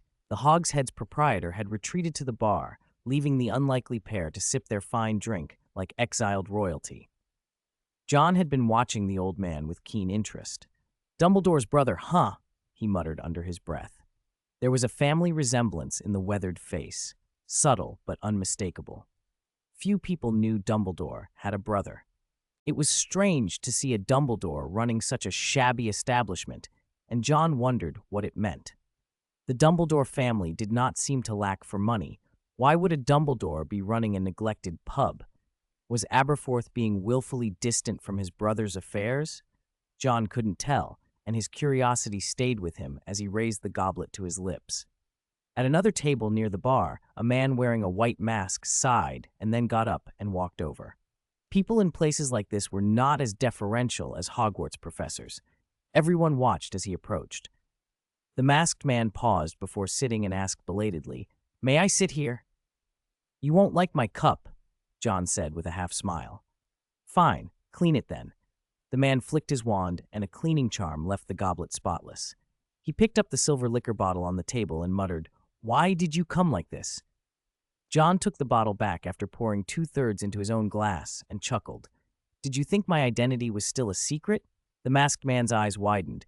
He turned a sharp look on the bar owner and then laughed bitterly. So much for the disguise. Daphne, puzzled, watched the exchange. The 2 men clearly knew one another. John introduced them. "This is Daphne Greengrass, a friend." The masked man bowed his head slightly. "Tang me Shelby," he said softly. "Tang me Shelby?" Daphne repeated, surprised. She'd heard the name before from Mr. Greengrass. John raised an eyebrow. "How are things with Nagini?" "It's handled," Tang Mi said, and he peeled the piece of his mask away from his mouth to speak more clearly. "The situation there is complicated. None of us expected his reach to stretch abroad." "That's thanks to Dumbledore tying him down," John said without much expression. Their conversation didn't try to protect Daphne from the details, and her composed young lady demeanor softened into wide-eyed curiosity. As they talked, the Hog's Head door opened again. "3 butterbeers," called a voice. 3 small figures stepped in. The bar owner's eyes flickered with something unreadable when he saw them. John noticed Daphne's surprised look and lifted his goblet to signal calm. Tang Mi's tone carried a touch of irony. "Hogwarts students come to places like this now?" He had recognized Harry Potter at a glance. Of course he had. The trio ordered 3 butterbeers from the counter. Harry twisted the rusty cap and took a long swallow. "I wonder who will be meeting us today," one of them said. They had decided it wasn't enough to sit around and hope for protection. They wanted to organize a defense against the dark arts group to prepare for whatever might come, Lord Voldemort's return, the Ministry's attempts to conscript them, or even Umbridge's unpredictable reforms. They all needed stronger magic and better training. If Professor Hildy couldn't stand up to pressure, or if Umbridge's influence grew, they wanted to be ready. Just 3 or 2 people, Hermione said, checking her watch. I told them to come around this time. They all know where to go. She brightened. Look, that must be them. The bar door opened and a shaft of dusty sunlight sliced across the room, immediately blocked by a cluster of students pouring inside. It was the crowd they'd been expecting. Harry's roommate Dean came in with him. Lavender, Hermione's roommate, followed, and Parvati and Padma were there too. Cho arrived with a chattering friend, and Luna wandered in as if by accident. John's eyes swept the room. He sat in a corner near the window with Tangmi beside him, and the group didn't seem to notice them. Besides Slytherin, quite a few from the other houses turned up, he murmured, watching like someone observing children playing a game. There were 24 of them in all, a sizable turnout. Fred Weasley grinned and called to the bar. Could we get 24 butterbeers? The twins loved this sort of thing, especially when it had been organized by their younger brother and Harry. Harry looked slightly bewildered. He'd expected only 2 or 3 people. Fred began passing dusty bottled butterbeers around while the others pooled their money. Hermione rolled her eyes. She hadn't meant for it to sound like a recruitment drive. As one of the organizers, she spoke up and explained, this was a defense against the dark arts study group, a sort of extra tuition with Harry. People were intrigued by Harry's reputation. One of the girls, Amelia Bones's niece, wanted to know if Harry could really summon a full Patronus. Michael Corner argued that Professor Hilda would teach them those things. Of course, Hermione said, but that's not enough. I think we need better training because... She took a steadying breath. Because Lord Voldemort is back. The name landed like a shock. A girl let out a small scream. Others shivered. Most of the students reacted nervously, though a few kept their composure. John's eyebrows rose. This was what they were gathering for. A student-run elite training corps to face Voldemort?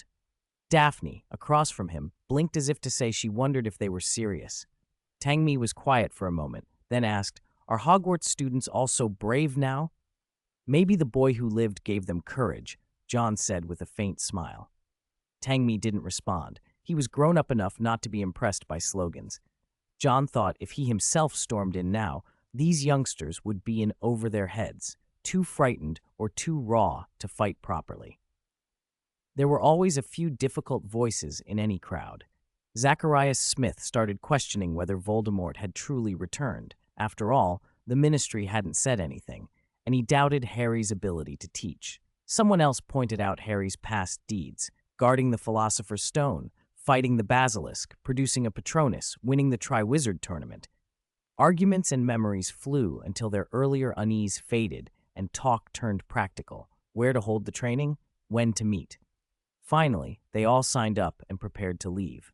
John hadn't expected Luna to be interested, but he figured it was harmless and thought Luna shouldn't be invited into the Constellation Society.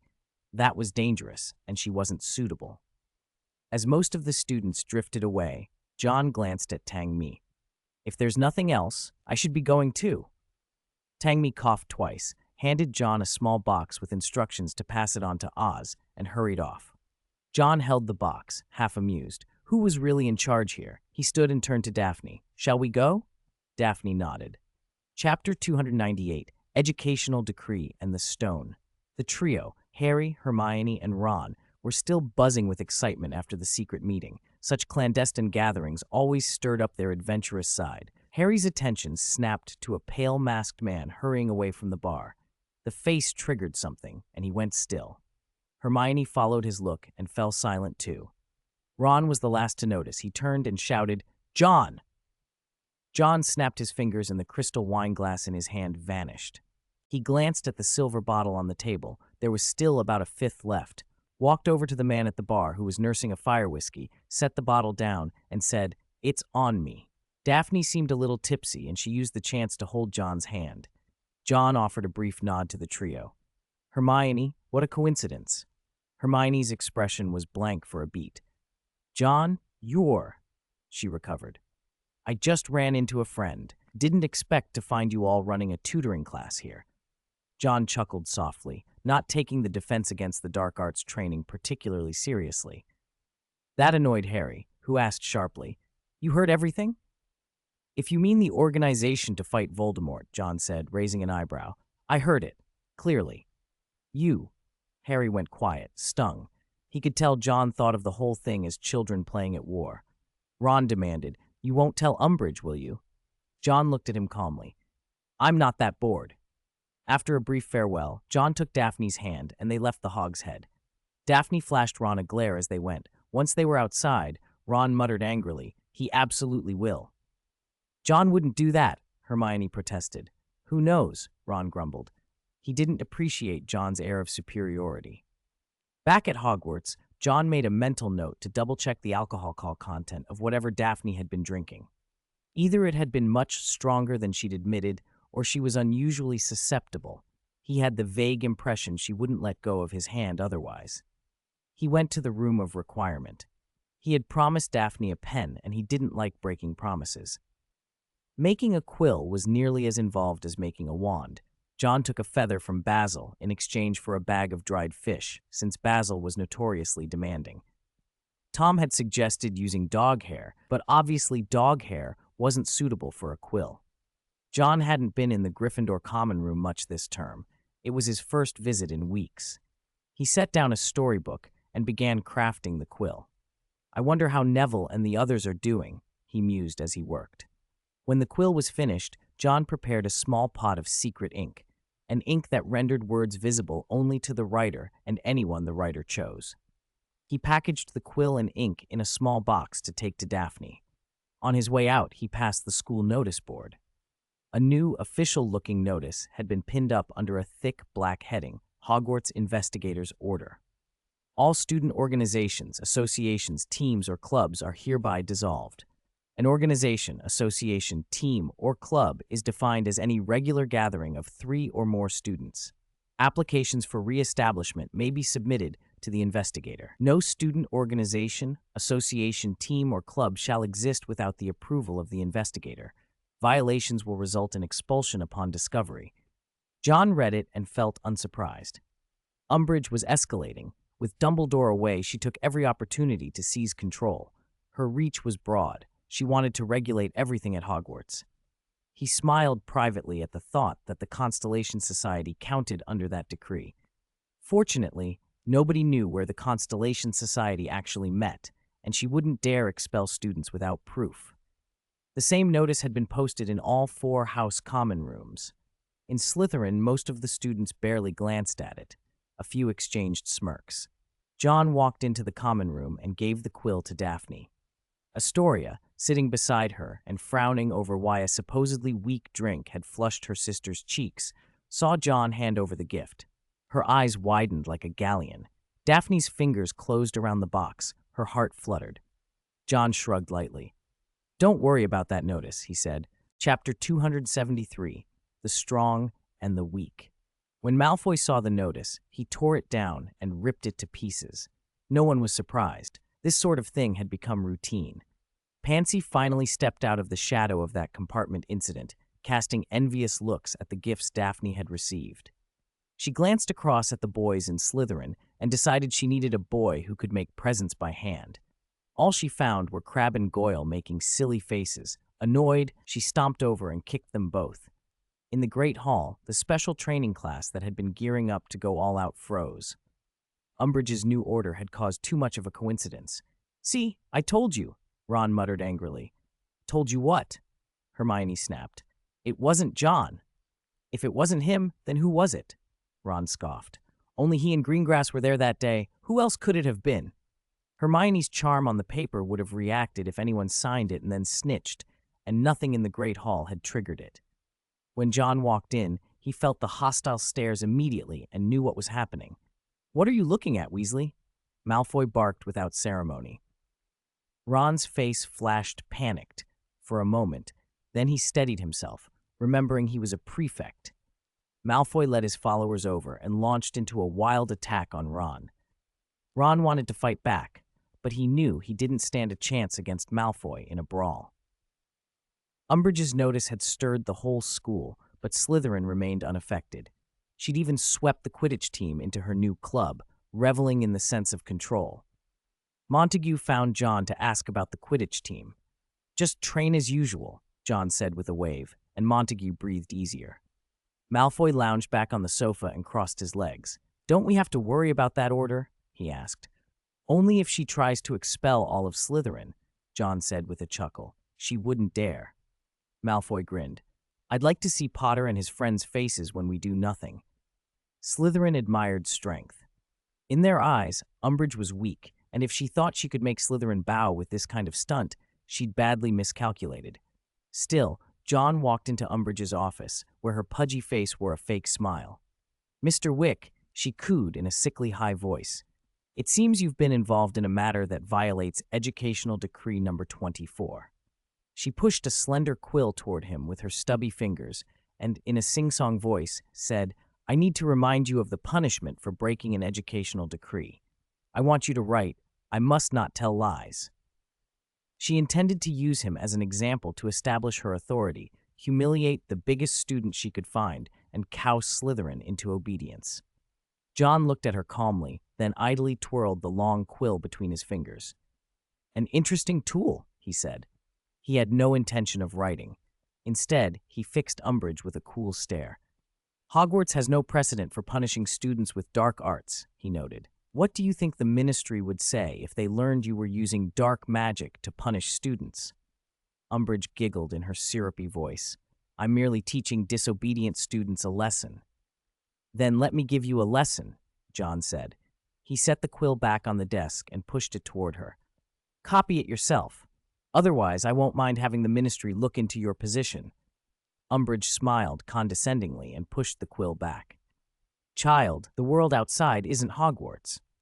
Oh, is it? John raised an eyebrow, leaned back, and began listing names with a casual air. Draco Malfoy, Pansy Parkinson, Millicent Bulstrode, Theodore Nott, Daphne Greengrass. At first, Umbridge barely reacted, but as the names continued, her smile began to harden. John folded his fingers and rested his chin on them, his gaze cold and deliberate. Do you not understand what those surnames mean? He asked quietly. Some are descendants of governors, sons of officials, nephews of notable people, daughters of wealthy merchants. He let the implication hang in the air. If we wished it, getting an investigator dismissed would be nothing. Umbridge's smile slipped entirely. That's them, not you, she murmured. Wrong, John said, leaning back like a man used to being obeyed. It's us. The door crashed open with a bang. Malfoy strode in head high, and to Umbridge's shock, he planted himself directly behind John. One after another, Slytherins followed, Daphne, Pansy, Theodore, until the room was heavy with green robes. They filled the office with an unspoken pressure, a concentrated force that shone like a sheet of dark glass. The pink plates of Umbridge's decor were blocked out by the students. Umbridge shrieked, but the only answer was those cold, varied stares, rebellious, calculating, devoted. John straightened his sleeve and stood. We are Slytherin, shrewd, calculating, valuing power above all. He looked at the assembled students. The weak will look to us. Remember our strength, remember our posture. The strong will fear us. Remember our unity, remember our pride. Favors may make some kneel, but we, he smiled, then pushed the quill forward again, meeting their eager gazes, will make others stand. Umbridge sank back into her chair, breathing hard. She had wanted to expel this Muggle-born student, but she didn't dare. Slytherin filed out with their heads held high. They had won. No one would force their king to atone. They walked together, thorned and proud. Foolish rumors could not touch them. They grew stronger amid the gossip. The weak sought protection from the strong, and Slytherin was by nature strong. Umbridge had a choice: ignore the Slytherin matter or face their retaliation and risk her position. John could have handled it alone, but this way netted him greater gain: ambition, cunning, glory. Victory, for now, belonged to Slytherin. No other house could pull this off. They weren't unified enough. The majority were weak and spineless. The bold lions could not withstand even a little slander. When John emerged from Umbridge's office, Ron, who had been smug earlier, stood stunned. Harry rubbed the back of his hand, baffled that John appeared completely unscathed. Hermione, flushed with relief, said fiercely, You should know it wasn't John who snitched. If it had been him, why would Umbridge have called him in? Chapter 274. Ron was convinced Umbridge was biased towards Slytherin. He couldn't explain it. He just felt she must have come from Slytherin. Her favoritism was that obvious. Angelina had to work herself hoarse, making sure the Quidditch team's reorganization didn't fall apart. Malfoy was loudly telling anyone who would listen how he'd burst through the door, boasting as usual. John glanced at him. "How come I saw Crabbe and Goyle crash through it?" he asked. "Ahem, that's because you didn't see the kick I gave it. My contribution was the greatest," Malfoy replied pompously. John found the claim hard to believe. He rested his right hand on the table and tapped his fingers against the wood, thinking. The students' greatest strength was unity, something the other houses never seemed to grasp. They kept going to professors and asking Dumbledore to intervene, not realizing that if they stood together, even if Umbridge were Minister of Magic, she wouldn't dare expel the whole school. Students weren't just students, they were someone's sons and daughters. The real power lay in the families behind them. If they understood that, Umbridge wouldn't be so intimidating. "Keep this up," John said with a small smile, "and soon Dumbledore's complaint letters will fill a whole box." He watched as Montague called Malfoy away, presumably to prepare for Quidditch. Last semester's match had been upended by the Triwizard Tournament, and with Montague nearing graduation, he was desperate not to go down in history as the captain who ended Slytherin's streak. "Cedric Diggory and Cho Chang's relationship is having trouble," Pansy whispered to Daphne. "He's too busy as head boy, and Cho feels neglected." That explained Cho at the Hog's Head, John thought. Whether they would break up was the favorite speculation of most Hogwarts girls. Cedric wasn't as stiff as Percy. He was gentle and witty as head boy, and as the Triwizard champion, he was handsome and well-spoken. Who wouldn't like him? Many girls were just waiting for them to split so they could move in. Pansy, the school gossip, even secretly bet they wouldn't last past Christmas. John had asked Cedric about it back at the Constellation Society. Cedric smiled wryly. "I might be quite busy for a while," he admitted, "but Cho gets lonely. She needs friends." "It's better for them to stay together. It might even help their studies," John said. Cedric didn't mind Cho attending the special Defense Against the Dark Arts training. If she learned to defend herself, that would be good. He hadn't thought to recruit Cho into the Constellation Society. What they were planning was too dangerous for her. Then Cedric asked about John's own matter, hesitating. John nodded calmly. "I'm getting ready. I won't take risks until I'm sure." Cedric breathed a sigh of relief. As the oldest member of the Constellation Society at school, he'd seen enough to understand the danger. After their chat, he went back to his student council duties. Chapter 300, Rectification of the Ministry of Magic and the Star Disciples Attack. Ministry of Magic. Minister Crouch, the investigation results into the Dementor incident, Pierce said as he entered Old Barty's office, laying the Azkaban report before him. Old Barty frowned as he scanned it. 2 Dementors missing after the count, and they aren't being cooperative, he muttered. Pierce explained, during the serious incident, the Dementors took losses, and the policy at the time put Aurors in charge of them. That has left them dissatisfied. "Those things that breed in the dark," Old Barty said grimly. The Ministry had effectively granted the Dementors the authority to guard Azkaban, an indirect form of rearing. They fed on the prisoners' happiness and served the Ministry's purposes. Now the Dementors were unhappy with the arrangement. Both Dumbledore and Mr. Johnny Silverhand believe Dementors will become a hidden danger, he added. Old Barty looked up. "Has that shipment from the Silverhand Johnny store arrived yet?" "It'll take a little longer," Pierce replied respectfully. "Mr. Johnny Silverhand has had his people speed up production." Old Barty nodded. He needed an opportunity to round up the Dementors and dismiss them. An incident in Azkaban would give him the excuse. Until the new equipment arrived, he still had to rely on the Dementors to keep prisoners in check, but he wanted them gone as soon as possible. He flipped to the next page of another report, and his brow deepened. The financial statements were a mess, red ink deficits, and suspicious entries. Pierce, formerly on the inside, knew how things could be fudged, and felt fortunate he'd chosen the right side before the purge. "These are what we can find on the surface," he said carefully. "There may be others hidden." Old Barty's face darkened. No wonder parts of the Ministry remained unrepaired. Someone had been skimming off the top. Salaries for some lower-level officials hadn't been paid in 2.5 years. Root out these malpractices at once, he ordered.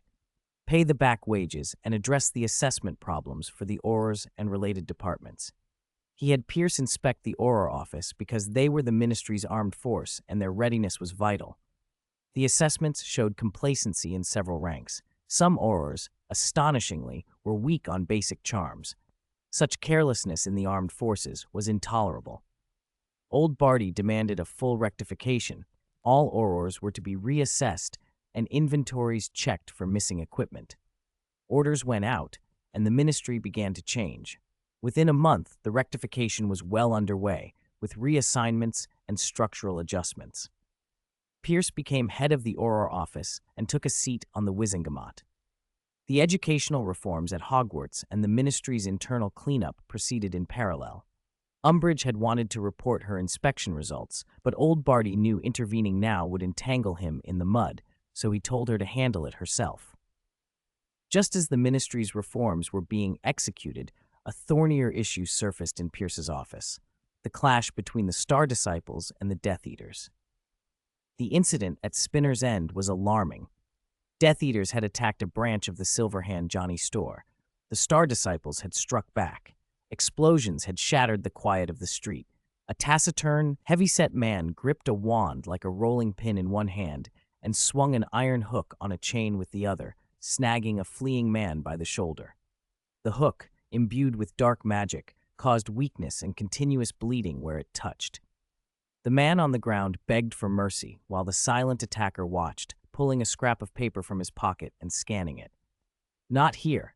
They aren't that easy to find," he said without much interest. Nearby, someone perched on a streetlight, strands of hair clinging to his cheek, loose robes fluttering around him. He looked bored, then glanced down and said with a casual chuckle, "Executioner Gaussy, nice to meet you. I'm Gaussy, a peace-loving, benevolent wizard." "Gaussy the Harmonizer," the silent man corrected in a deep voice. "Didn't you flee to Norway?" "Had to come back. Someone hired me at a high price," Gaussy replied. "You know I'm peace-loving. Normally, I wouldn't even step on a flower." "But the pay was too good to refuse," he added with a greedy grin. Gaussy wasn't sentimental. Money motivated him more than bloodlust. Unlike others who relished killing, Gaussy valued profit. He'd fled the country when wanted, but the price was high enough to call him back. He'd earned the nickname Harmonizer because he tried to negotiate before resorting to violence, though those negotiations often ended in force. He watched a Death Eater wailing on the ground and, unable to resist, muttered, "How crude," as the executioner brought his staff down until the man's head was a bloody ruin. Gaussy pretended not to notice. In Spinner's End, several other unlucky men were rounded up, Death Eaters suspected of working for Lord Voldemort. After years of suspicion, Voldemort had been testing Severus Snape's loyalty. Instead of merely testing him, the Star Disciples struck. Not all the attackers made a spectacle. After dealing with the fight, most of them slipped away. When the Aurors finally arrived, led by Pierce, he studied the scene with an unreadable expression. He signaled to his men, "Collect the bodies and bring them back to the ministry for comparison with previous cases." He added calmly, "Slow and steady wins this race. No need to rush." Lord Voldemort had returned to the world's attention, and old Barty was quietly relieved to see others doing the messy work he'd rather avoid. Those Death Eaters would likely become Voldemort's lieutenants again, and without solid evidence, the ministry could not act against them. Chapter 275. The rise of the Star Disciples neatly solved a lot of problems. In fact, old Barty rather liked it. The weaker Voldemort became, the more the ministry benefited. Don't mistake Barty for a kindly man. He was the one who had quietly lifted the restrictions on using unforgivable curses against Death Eaters, and that ruthless decision had helped him secure his position. Once the Aurors returned to their posts, everything here would look as if nothing untoward had happened. Only Voldemort would be furious at Malfoy Manor. Even before he surfaced, tensions were high. At the same time, the 3 students who had started the special Defense Against the Dark Arts training ran into a problem.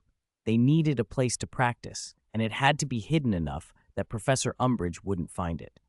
That single requirement was enough to make them tear their hair out.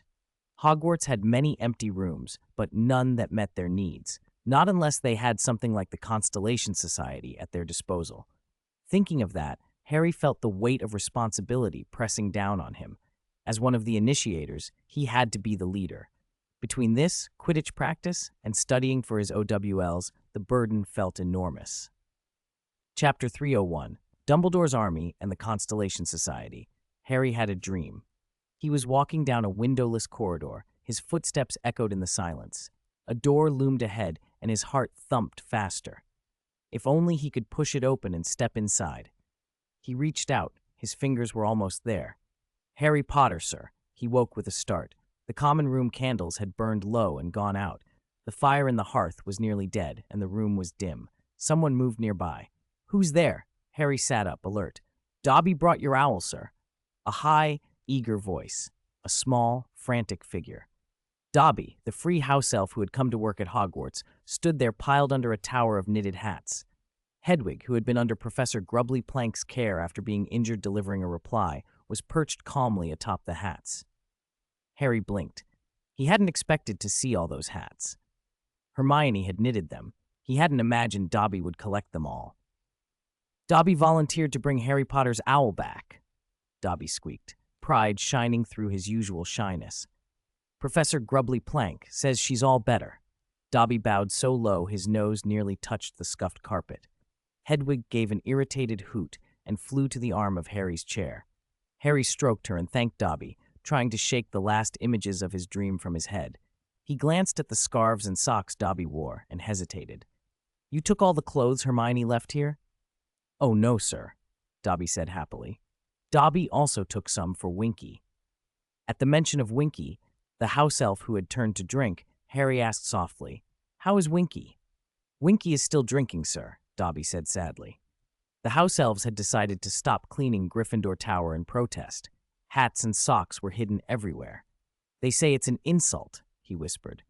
Dobby had been doing all the work in Gryffindor Tower himself during this time, and he'd taken the garments Hermione had left behind. "Dobby has always hoped to meet Harry Potter, sir," he said shyly. Tonight, Dobby got his wish. He peered up at Harry. "Dobby heard you talking in your sleep, sir. Did Harry Potter have a nightmare?" Harry recalled the dream and rubbed his eyes, letting out a long yawn. "It's fine. I've had worse." Dobby studied him closely, ears drooping. Dobby wants to help Harry Potter because Harry Potter freed Dobby and made Dobby happy. "You can't help me with everything, but thank you." Harry knew the problem was complicated and that he hadn't yet figured out the meaning of his dream. As he picked up the potions textbook that had fallen, an idea came to him. "There is one thing you might be able to help with, Dobby." Dobby's face lit up. "Tell Dobby, Harry Potter, sir. I need a place where about 27 people can practice defense against the dark arts without being discovered by the teachers," Harry said, gripping the book. "Especially not Professor Umbridge." Instead of being stumped, Dobby leapt with excitement. "Dobby knows a wonderful place," he cried. "The other elves call it the come-and-go room, the room of requirement." Harry hadn't expected to learn about the room from Dobby. He remembered Dumbledore joking about it at last year's feast, how he'd gone to the lavatory and found a room full of chamber pots. Glad, almost giddy, Harry hurried the next day to tell Hermione and Ron. They notified the other students who'd signed up at the Hog's Head to meet at 8 o'clock on the 8th floor, opposite the tapestry of Barnabas the Barmy being beaten by trolls. The three of them arrived at 7:30. To avoid detection, Harry brought the Marauders map. After a cautious wait to ensure no one was approaching, they followed Dobby's instructions. They paced back and forth 3 times, and on the third pass, Hermione murmured, "We need a place to practice dueling." A smooth section of wall appeared like a door. Ron stayed wary as Harry pushed it open. Behind it were shelves crammed with books on defense against the dark arts, textbooks, treatises, and a few curious volumes. There was a boggart-revealing mirror that the bogus Moody had once used, and a humanoid target similar to the ones Professor Hild used in her classes. Hermione, delighted, hurried to flip through the books. A small black volume caught her eye. She pulled it out and leafed through it, Tales of Beetle the Bard. And she smiled, remembering how someone had liked carrying that particular book. At 8 o'clock, students began to trickle in, astonished that Hogwarts hid such a room. Fred and George exchanged skeptical looks. The last time they'd seen it, it had seemed like a place for brooms. Hermione suggested they pick a leader. It came as no surprise when Harry was elected. They tossed around names: Defense Association, DA, or, more provocatively, Dumbledore's Army. If the Ministry wanted to suggest Hogwarts children were forming an army to oppose Dumbledore, well, they might as well own the name. Harry's heart thudded. Dumbledore's army felt like something out of his parents' generation, like the Order of the Phoenix they had once been part of. Constellation Society. Meanwhile, in the Constellation Society, training was running full tilt. Malfoy stayed to practice after Quidditch. Neville felt a little guilty for having teased weaker players, but Malfoy merely bragged, "I could give you a head start and you still wouldn't beat me." Daphne rolled her eyes at Malfoy's bluster.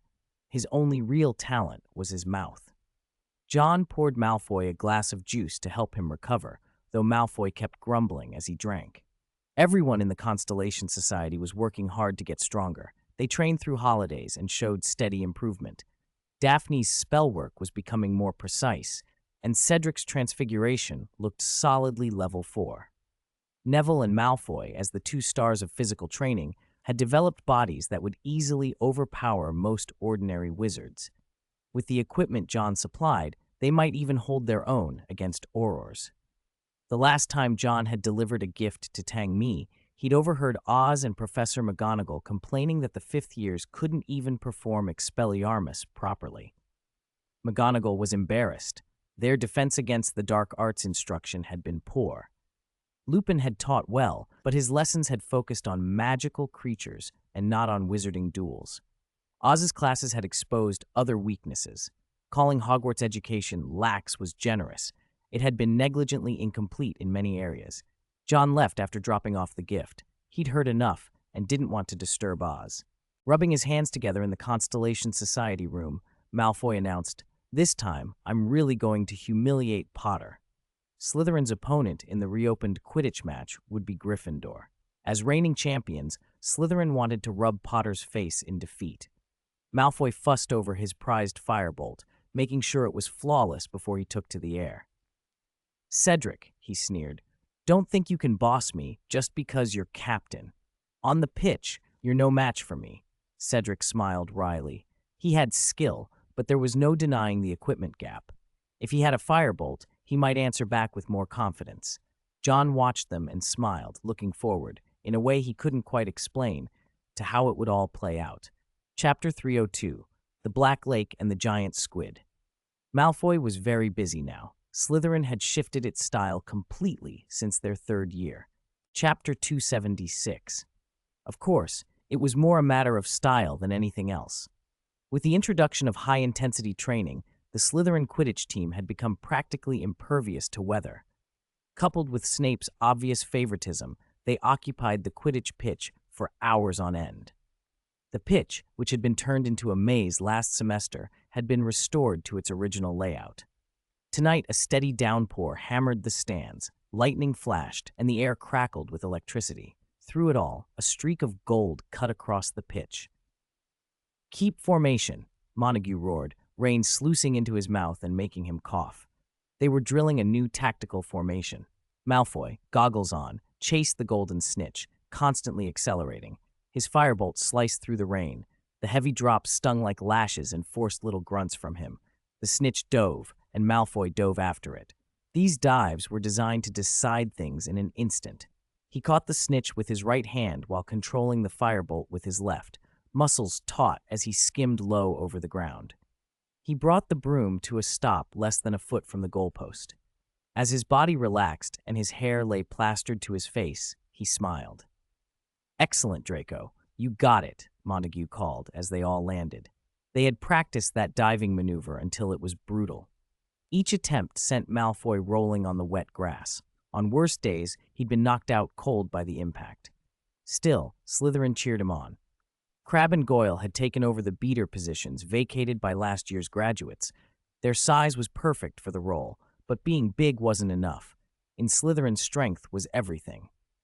If you couldn't match the others in flight, you would be replaced. A cluster of substitutes watched with covetous eyes. Some of them even dreamed of Quidditch at night. After training, Malfoy tore off his uniform and sprinted toward the Black Lake. The effort made the rest of the team mutter in admiration. Montague sighed. No wonder he gets on with John. Several of the substitutes brightened. If they worked that hard, could they win John's favor too? At the lakeshore, Neville was already waiting. He'd stripped off his loose robes and was doing warm-ups. Two large stones connected by a wooden bar balanced in his hands. Malfoy scoffed inwardly. He'd just finished Quidditch practice. What could Neville possibly challenge him with? Malfoy shrugged off his own robes, revealing a different kind of physique from Neville's. Neville's build was broad and solid, like a standing brown bear. Malfoy was lean and compact, sinewy and quick, more like a leopard with a throat it could tear in an instant. Nearby, two suits of armor bickered over who would be chosen to act as his drag weight. "No, you go to the little dragons. He bounced my head last time," one protested. "I want Knight Longbottom. Little dragon lost last time. I don't want him," said the other. Malfoy's face darkened. In the end, it was the roving, capricious armor that volunteered to go with him. It was tied to his waist with a rope and trailed like a small vessel behind him as they prepared to run.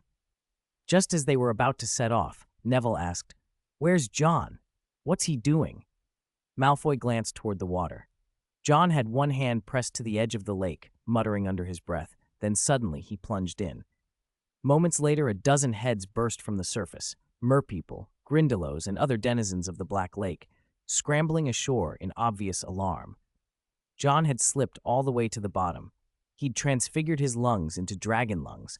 A single breath let him stay underwater for an entire day.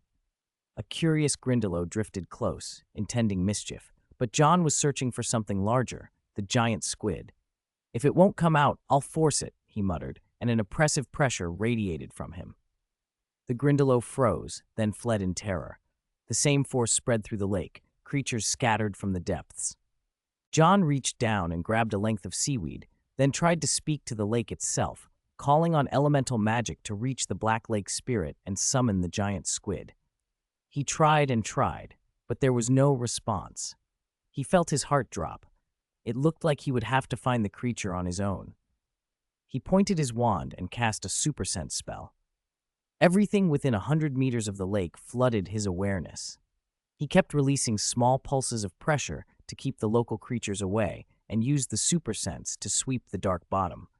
For hours, he traipsed along the lake bed, the pressure and chill testing the limits of anyone without his lung transfiguration.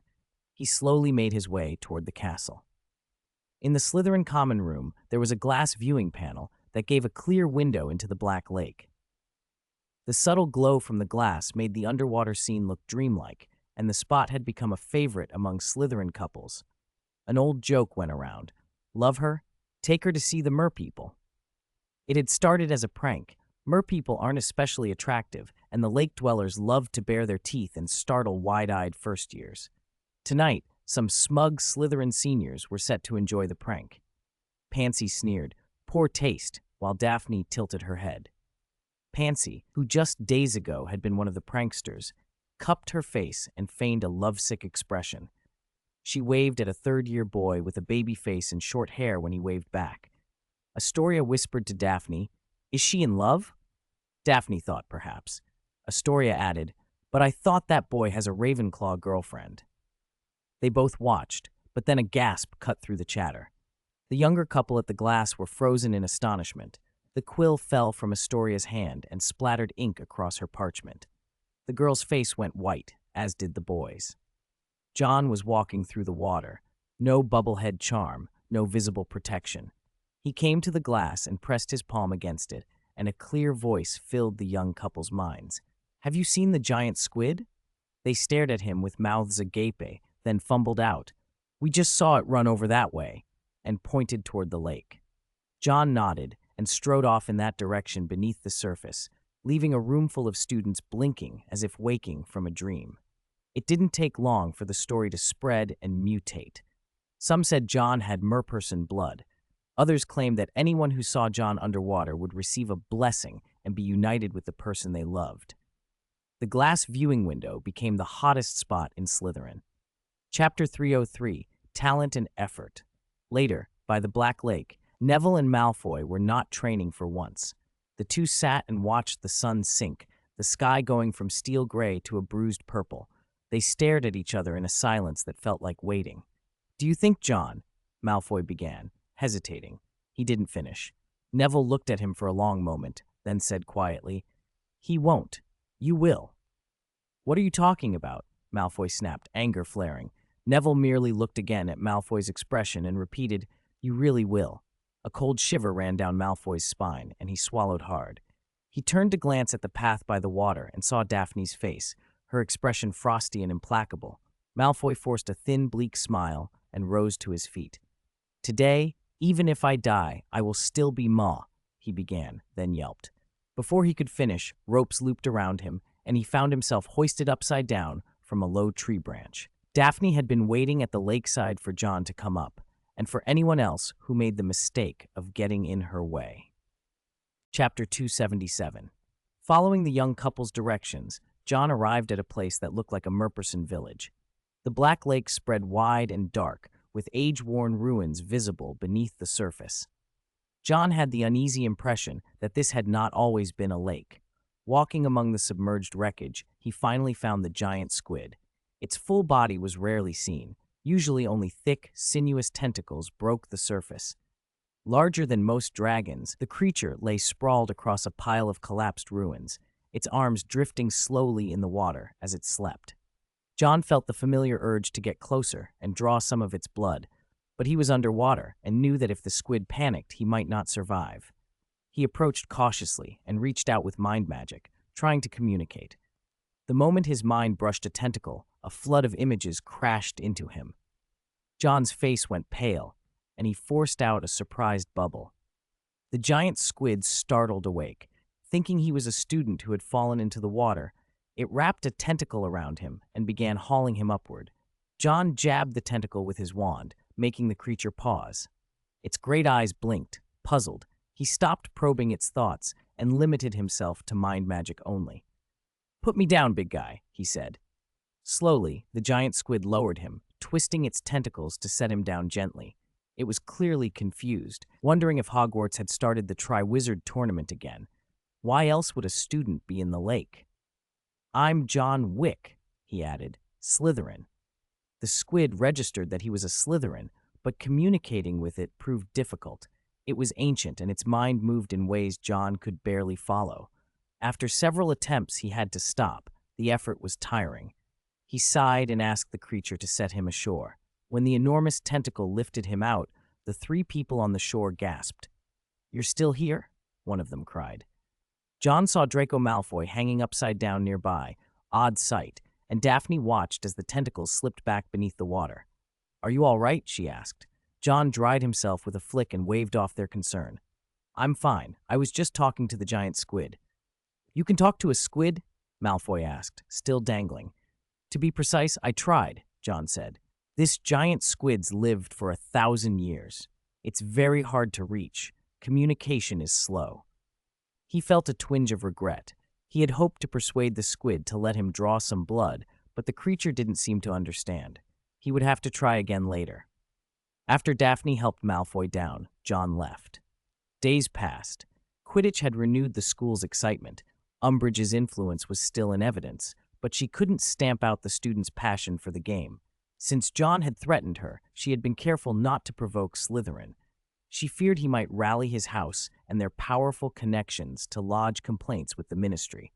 Her caution seemed limited to Slytherin. The other houses still felt her heavy hand. Even staff grumbled, but there was little they could do. Slytherin's practices, therefore, went smoother. Having founded DA, Harry felt as if a warm talisman hung at his chest, steadying him against Umbridge's pressure. He could even manage a small smile in front of her contemptuous, toad-like glare. Adversity breeds leaders. Guiding others through hardship marks one's own growth. But there was a problem. Coordinating everyone for extra training was difficult. The three houses' Quidditch practice times didn't line up, and they couldn't gather everyone at once. Hermione stepped in.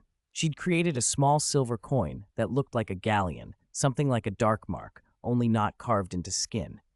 Numbers on the coin could be changed to notify anyone who had one about special training times. "How did I not know you could do this?" Ron exclaimed. Hermione smiled with pride. "There's a lot more I can do than you think." Harry was overjoyed. With the coin, they could quickly summon teammates. Their only worry was accidentally spending the fake galleon. Ron pointed out the less cheerful truth. He had no other galleons to worry about. Poverty, he said, made that problem moot. The first match of the season was Gryffindor versus Slytherin. Both sides had new lineups. Captains had graduated, and Professor McGonagall, who loved Quidditch more than most, had exempted the Gryffindor team from homework a week before the match to let them train. Snape, as head of Slytherin, had already booked the pitch for his team. As ever, Slytherin spared no effort. John visited Malfoy a week out from the match. Draco was training in wind and rain, exhausted and bruised. Montague, worried, rushed up and hugged him as Malfoy tried to mount his firebolt. "Draco, that's enough. You've practiced plenty. Let go." Malfoy shoved him away stubbornly, perching on his firebolt. "I need more to keep up with Potter." "If you're tired, go rest. I'll train a bit longer." Montague hesitated, then admitted, "You're already trying hard enough." "Not enough," Draco snapped. "Do you know how fast Harry Potter flies? He could have been a seeker in his first year. Do you know the kind of talent he has?" If any student had a remarkable natural gift for flying, it was Harry. He'd shown instinctive skill at his first broom. Draco had been on broomsticks since childhood and had years more practice, but he'd never beaten Potter. In their early years, Harry had snatched the snitch from under his nose repeatedly. Draco's loss came down to natural talent. With equal practice time, Potter improved several times faster. Draco would have to work exponentially harder to catch up. He wanted to win. It was in him to win. During training, Draco fell from his firebolt, his head spinning, spots of light. This time, multiple snitches seemed to flutter before his vision. He lost control, released the broom, and plummeted. His teammates watched helplessly. Just before he hit the ground, his body came to a sudden stop as rainwater condensed into a cushion beneath him, catching him as if by magic. John strode past Montague. "Dismiss them. Rest up and be in top form for the match." Montague finally registered John's presence and, relieved, sent the others away. John led a bruised and exhausted Malfoy off in another direction. That night, Malfoy woke to find his injuries gone. He sprang up and checked his firebolt. It lay beside him, intact, and he let out a trembling laugh. "Montague, let's," he paused. This wasn't the Quidditch pitch. He looked around and saw John nearby, casually flipping through a book. "John," Draco said, scrambling to his feet. Seeing his healed body, he smirked and tried to sound nonchalant. "Right, I'll be going now." Before he could leave, human-shaped training dummies lunged at him. Surprised, Draco was shoved onto a padded ring. Two human-shaped targets blocked the doorway like silent sentries. Malfoy blinked, unsure. He looked at John. John snapped the book closed and set it down, watching Draco with an amused tilt to his mouth. "You seem eager to test your strength," he said. "Huh?" Draco replied, genuinely confused. "No, I'm not." Chapter 278. John smiled to himself. "If that's the case, I'll have to test you." He rose fluidly and walked to the dueling platform. Standing tall, he said lightly, "I hope you haven't forgotten what you learned in dueling club." Before Malfoy could react, John leveled his wand at him. A pressure wave forced Malfoy to bend forward in a bow. John returned the gesture with a graceful nod. "Show me what you've got, Draco." When he looked up again, John's expression was cool and unreadable. Malfoy, furious at being made to bow, lunged immediately. Charm after charm shot toward John, who idly parried each with his wand in his left hand. Seizing an opening, John flicked his wand to the side. Two large spectral hounds appeared and clamped onto Malfoy's ankles as he yelled, "Impedimenta!" Malfoy recovered quickly, blasting two red jets that drove the hounds back. Enraged, he charged John. John met him, blocking each strike with casual efficiency. A flick of John's wrist and Malfoy stumbled as if tripped. He fell forward, used one hand to steady himself, rolled, and fired a charm at John. One of John's conjured hounds intercepted it. The distance between them shrank to 3 paces. A hard light flared in Malfoy's eyes. He cast another charm, then surged forward and swung his left fist toward John's cheek. John tilted his head back, caught Malfoy's fist with his left hand, and with the other plucked Malfoy's wand from the air, striking it so Malfoy felt the sting of a burning whip along his wrist. His wand flew from his grip, but he didn't stop. He kept coming, fists flying until John drove a knee into his midsection. Malfoy doubled over, and John kicked the inside of his knee. Malfoy began to fall. Before his head struck the floor, John's left hand braced the back of it, preventing injury. There wasn't time for thanks. A fist enlarged before Malfoy's view. His nose stung and blood trickled. John seemed indifferent as his fist landed again and again. Malfoy went from struggling to barely conscious under the onslaught. When John finally eased up, he gently lowered Malfoy's head and sat beside him. In a low voice, he asked, "Feeling better?" After a long moment of panting, Malfoy muttered, "I'm pathetic, aren't I?" His voice was rough with shame. John took a single galleon from his small bag, held it out, and as the coin slowly vanished into a shimmer of light, the wounds on Malfoy's face smoothed. The bruises faded, color returned. Malfoy watched, bewildered, and then whispered, "If I'd been stronger, could I have helped you?" "I know you and Cedric have been doing something," Malfoy went on, still half to himself. "I'm not as good as Percy, not as good as Cedric. When Mum came back that day, she wouldn't let me go downstairs. I don't know what you told her, but—" He trailed off. "I couldn't have changed anything. I couldn't protect anyone." "I don't want to just be given help, John," he said, pushing himself up despite the ache in his limbs. His face was much better, but raw marks remained. "I want to do something. I'm a member of the Constellation Society." John understood then why Malfoy had pushed himself so hard, why he'd driven himself to train. It wasn't blind pride or purely family name. He wanted to be useful.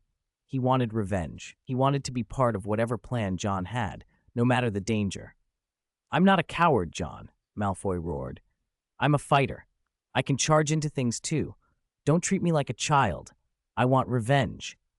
The shouting shook out the hurt he'd been holding in. John listened as the fury burned itself out. He rose and wiped the blood from his hands with a towel. When the flames in Malfoy's eyes finally cooled, John spoke quietly. "I've never treated you like children, Draco." Malfoy looked up, hope and uncertainty warring in his expression. "So, can I be part of your plan?" John gave a rueful shrug. "I never excluded you." Malfoy blinked, stunned. A wince crossed his face as the healed skin tightened. Then he asked, puzzled, "Then why did you beat me up?" John's voice held a hint of disdain. "Because watching you imitate those Gryffindors made my teeth itch." "Who told you to bring Gryffindor individualism into Slytherin?" Malfoy fell silent, suddenly ashamed of the way he'd shouted. John couldn't help the small smile that tugged at his mouth. He'd felt a strange flash of déjà vu listening to Draco. In a way, malice and emotion aside, they mirrored Harry and Draco in some odd, twinned fashion. October passed quickly in rain and sweat. November came to Hogwarts with a knife-edged chill that bit at every exposed throat. Slytherins wrapped their green scarves tighter. The hills outside were dusted white. Quidditch resumed. In the Great Hall, opposing teams exchanged the usual barbed pleasantries. John watched Luna hover indecisively between a green snake-shaped scarf and a lion's head. She hesitated. Two of her friends, Harry and Ron, were on Gryffindor's team, while John was in Slytherin. She fumbled in her pocket and produced a small, strange creature, a crumple-horned snorkack. John plucked an empty bowl into being with a casual sweep of his hand and filled it with a purple liquid. "Drink," he said, setting the snorkack beside the bowl. The creature sniffed, recoiled, and looked at John as if to say no. John's smile didn't change. "If you don't drink it, I'll throw you away." The snorkack launched itself headfirst into the purple brew. John watched the liquid level sink until the bowl was empty. The little beast staggered 2 steps as if drunk, then smacked its head on the table and went limp. "What's wrong with it?" Malfoy asked, now fully recovered from their last encounter and in surprisingly good spirits. He poked the creature.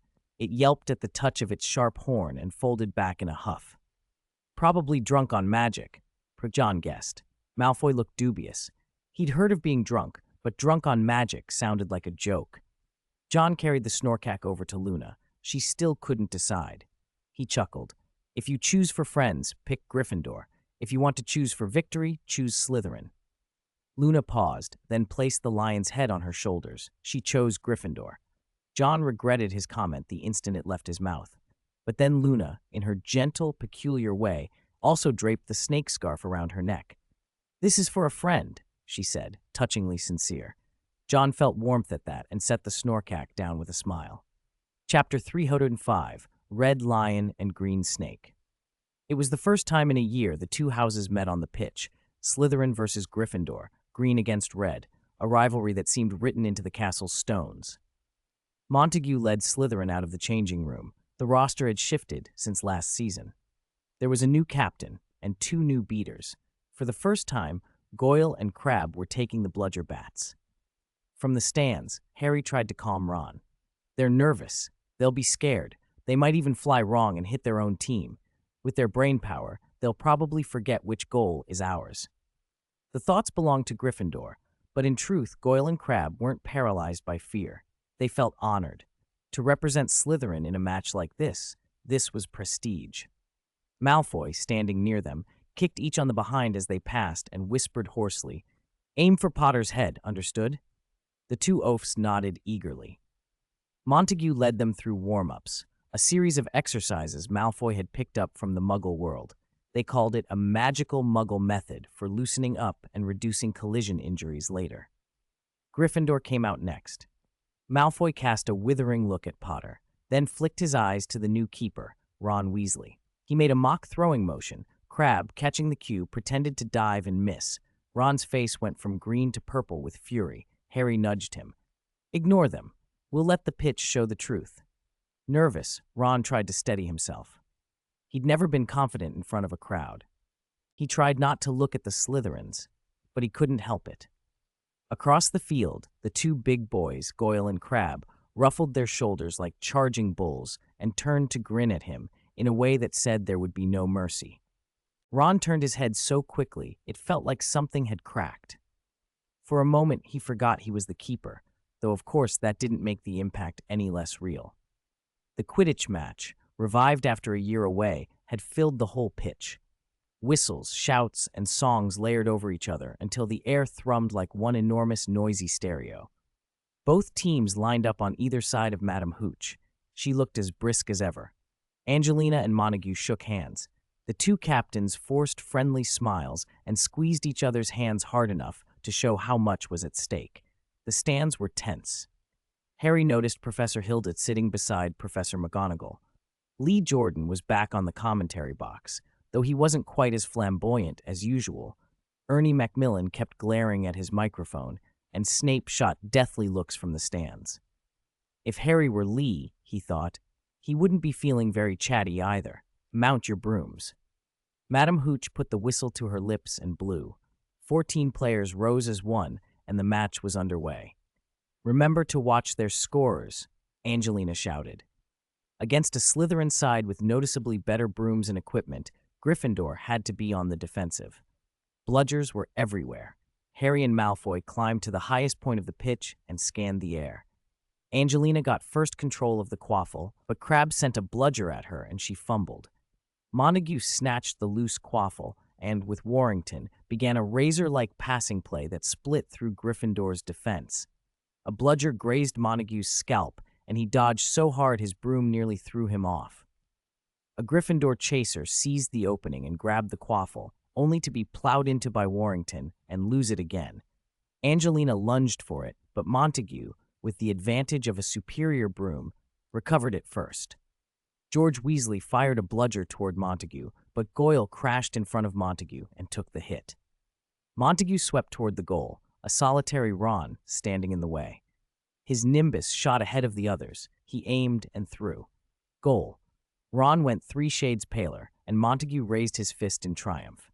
Harry had been so wound up for Ron that he hardly noticed how long he'd been staring into the sky. Angelina's roar pulled him back, and he started hunting for the golden snitch. He saw Malfoy suddenly dive, and instinct took over. Harry followed. They were both on firebolts. They streaked after Malfoy like twin flashes of lightning. Harry's eyes searched the air for that tiny golden blur. He wondered for an instant whether Malfoy was trying to block his view. Then Malfoy charged full out, and Harry had no choice but to follow. The two circled the pitch. Malfoy dived again, and Harry shadowed him. They practically plummeted toward the ground. At the last instant, Malfoy yanked his broom up in a Wronski feint. Harry tried to pull up too, but his foot scraped the turf and left two black streaks on the ground before he hauled the broom up. A bludger slammed into his broom, nearly throwing him out of control. For a breathless second, he feared he'd fall into the Ravenclaw stands. He even caught a glimpse of Luna in the crowd, her expression oddly huge and serene, her scarf fluttering like a snake in the breeze. Steady at last, Harry glared at Crabbe, who was grinning like he'd meant every hit. Goyle raised his bat smugly. "Slytherin scores, 70-10, Lee Jordan announced, his voice sounding almost as shocked as Harry felt. Slytherin's tactics were brutal and precise. Montague, Warrington, and Pusey drove their three-pronged attack straight into Gryffindor territory. The beaters protected those passes, smacking bludgers at Harry whenever they could, keeping George and Fred from mounting any real offense. Harry found himself juggling too many tasks, tracking the snitch, guarding against Malfoy, and dodging bludgers. Under that triple pressure, the Gryffindor seeker, once their ace, began to feel pinned down. "Slytherin scores again, 100-20, came Lee's voice. Angelina couldn't cope with the trident attack. With inferior brooms and less coordinated defense, Gryffindor couldn't match Slytherin man for man. Montague threatened their keeper so often Ron fumbled more than once. "Potter," Malfoy called, then dived. Harry hesitated. A second was all it took to wonder if this was another Wronski feint. Then his dynamic vision picked up the golden shimmer. He pushed on. With equal brooms, whoever accelerated first would catch the snitch. Malfoy was ahead by a sliver, and they chased, the snitch twisting up, down, left, and right. Malfoy glanced back, and a small smile curled his mouth. They barreled toward the snitch almost shoulder to shoulder. Malfoy slammed his shoulder into Harry's, a slim, illegal shove that was nearly invisible from the stands. The two bodies rubbed together as they fought for position. The snitch dropped, and both men dove. "Oh no, good God, Slytherin scores 120-20, Lee cried. Harry heard the announcement and felt the old panic rise. If he missed now, he'd repeat the humiliation of the last time he'd failed to catch it. He forced himself to focus, let the firebolt surge beneath him, and thought, "The snitch is mine." He pushed even harder. The firebolt seemed to catch fire. Out of the corner of his eye, he saw Malfoy reach too, his hand flashing. Then a glint off a badge on Malfoy's chest flashed into Harry's eye, just for a heartbeat, and that glare made him lose sight of the tiny gold blur.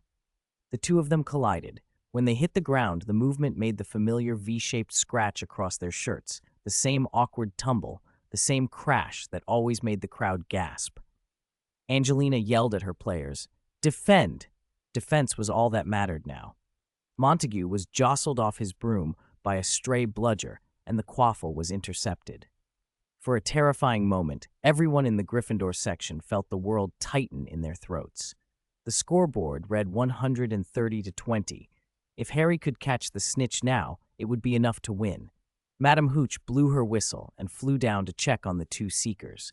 Malfoy was the first to open his hand. Empty. A roar of relief erupted from the Gryffindor stands. Malfoy had missed it again.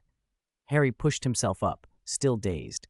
He clenched his right hand and slowly opened it under the crowd's watchful eyes. The twins in the stands were mugging at Crabbe and Goyle. Angelina had already started planning how she would praise Harry. Lee Jordan's voice cut through the silence, baffled and incredulous.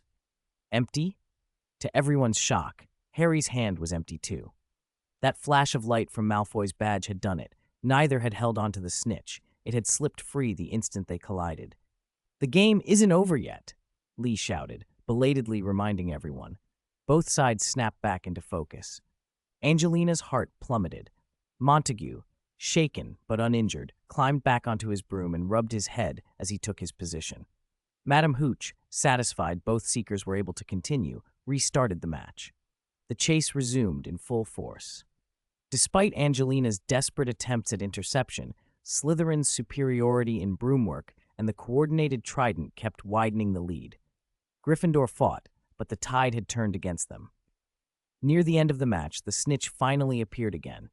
Harry and Malfoy streaked after it once more. This time, Harry managed to snatch it, tumbling in a messy, exhausted roll as he secured it in his hand. The catch won Gryffindor a measure of dignity, nothing more. The scoreboard had already gone too far in Slytherin's favor. The final readout froze the score at 240 to 190, Gryffindor 50 points behind. Slytherin erupted into celebration. Gryffindor sat dejected, the memory of a squandered game hanging heavy in the air. Like Victor Krum had once done for Bulgaria at the World Cup, Harry's late catch only saved a little face. Harry quietly brushed grass and dirt from his robes. Draco Malfoy glided down on his broom with a mocking smirk. "Potter, what a shame," he called. "You changed your keeper, and compared to the last one, Ron Weasley's like a sieve, isn't he?" Hearing Draco sneer at Ron, Harry snapped, "Shut up!" Draco chuckled. "If I hadn't seen him in red, I'd have thought he was a Slytherin. I could even write a song about his magnificent performance." He hummed a little jingle as Ron trudged off the field, head down and humiliated. Seeing Ron's slow, lonely walk back to the changing rooms, Harry's anger flared. The Weasley twins leapt to their feet as well. Though they'd teased their brother before, they wouldn't stand for someone else humiliating him. And Angela tried to restrain them, but it was too late. Harry, closest to Draco, clenched his fist and lunged. Draco grinned, sidestepped cleanly, grabbed Harry's sleeve, and yanked. Harry stumbled and fell backward. Draco ducked a twin attack, struck George across the face with a left hook, and kicked Fred in the stomach with a right. Fred doubled over, clutching at himself. Harry used the opening to leap up and tackle Draco around the waist. Draco stamped on Fred's shoulder to break the hold, then swept Harry's legs, bringing him down again. He poured into the scuffle all the resentment from previous beatings, and Crabbe and Goyle, waiting for the chance, charged in, one like a battering ram, the other with the force of a bear, and grabbed the twins. By the time Madame Hooch arrived, wand drawn, she separated the fighters. 3 Gryffindors, Harry and the Weasley twins, had cuts and bruises on their faces. Draco's lip bled where Harry's head had struck him. Crabbe and Goyle wiped at their own nosebleeds with smug grins. "I have never seen such behavior," Madame Hooch sputtered, trembling with anger. "Back to the castle, straight to the head's office, all of you." The crowd in the stands buzzed, wishing they could join the fight. The combatants were marched off to the head's office. Draco strutted like a rooster with Crabbe and Goyle behind him, proud as could be. Nearby, Astoria clung to her sister, worried. "They won't get into trouble, will they?" "Not unless Snape's been put under the Imperius," John said with a chuckle. He was right. Snape had no intention of punishing Draco and his cronies. After all, they hadn't started the brawl outright, and Crabbe and Goyle had been careful to restrain rather than land real blows. But the Gryffindors hadn't just lost the match. They'd been drawn into a fight and ended up worse off. Professor McGonagall, pale and furious, meant to make the 3 Gryffindors reflect properly. Before she could, Dolores Umbridge swooped in with a delighted smile, like a shark smelling blood. Her decision was swift. The 3 students involved would be suspended. With Umbridge still at Hogwarts, that meant they'd miss the next Quidditch match. Angelina, already distraught by the loss, felt as if she'd been punched in the stomach. Their team was thin enough already. Losing 3 players left them in desperate straits. Gryffindor's morale fell further. The 3 suspended lads simmered with regret that they hadn't given Draco a worse beating. Angelina, at her wit's end, shouted, "You lot nearly let Slytherin walk all over us." Angelina's shoulders sagged. "I'm gonna sleep," she said in a hollow voice. "Maybe this is a nightmare, and I'll wake up and we'll still be a team." "Angelina, wake up. Your hair's not fluffy or yellow," Ginny said haltingly, trying to break the gloom. Alicia and Katie, the chasers, hovered to comfort their captain. Hermione, having not seen Ron since the end of the match, asked anxiously, "Have you seen Ron?" Harry shook his head. "He was taken to the head's office." Hermione's worry deepened. Where could he be? At that moment, Ron came in through the doorway, pale and dazed, snowflakes still dusting his hair. He couldn't face anyone. "Where have you been?" Hermione demanded. "Just a walk," Ron mumbled.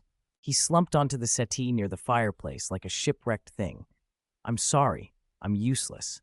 He stared at his toes, unable to meet his friend's eyes. "I thought I could play Quidditch. I'll resign from the team first thing tomorrow." "If you leave," Harry snapped, "we'll only have 3 players left."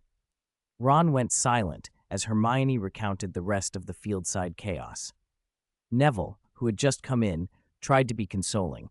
"There's no shame in losing to Malfoy," he offered. "He's tough. He fought me for over 10 minutes last time before I beat him." Harry's expression said it all. Meanwhile, Slytherin's common room was loud with celebration. John waved his wand and cleared a large space, producing tables laden with goodies from the kitchens as the house toasted their win. Montague sipped mulled wine nervously. "I really thought Potter had the snitch that time." "Tactics, Montague. Don't you understand?" Draco crowed. "It was deliberate. I baited Potter." Montague blinked. If Draco hadn't been the captain, Montague might have believed him. Still, Draco's boasting wasn't baseless. He'd kept Harry occupied most of the game and used a Wronski feint to confuse him. Montague's own strategy relied more on equipment advantage. In a professional club where everyone rode firebolts, his approach wouldn't work. And Ron, once he lost confidence, it didn't matter what skill he had, he shrank away. Dumbledore's efforts to build Ron up hadn't quite stuck. John slipped out quietly after conjuring food and went down to the kitchens, where the house elves, especially Winky, were overjoyed. He nodded his thanks to them, then noticed Tom scurrying about outside. Tom was smarter now and would hide if he smelled anything unpleasant. It was a good moment to take Tom to look for Zhao Wu, so John headed toward Hagrid's hut. On the way, he passed Filch, who was stationed at the stairwell like a grumpy sentinel. Filch gave a rueful smile when John greeted him, then pretended to sweep his shoes and muttered that perhaps the students should be allowed to walk for a bit, before suddenly leaping into action after some running footsteps and filling the air with curses and students' cries from the corridor above. When Harry, Ron, and Hermione pulled on the invisibility cloak and hurried to Hagrid's, they found his hut in a worse state than they'd feared. Hagrid sat on a bench outside, hair matted and streaked with blood, his left eye swollen shut and purple. His face and hands were bruised and scraped, some wounds still bled. The three of them froze, stunned and horrified. Hagrid looked as if he'd been in a fight with a giant.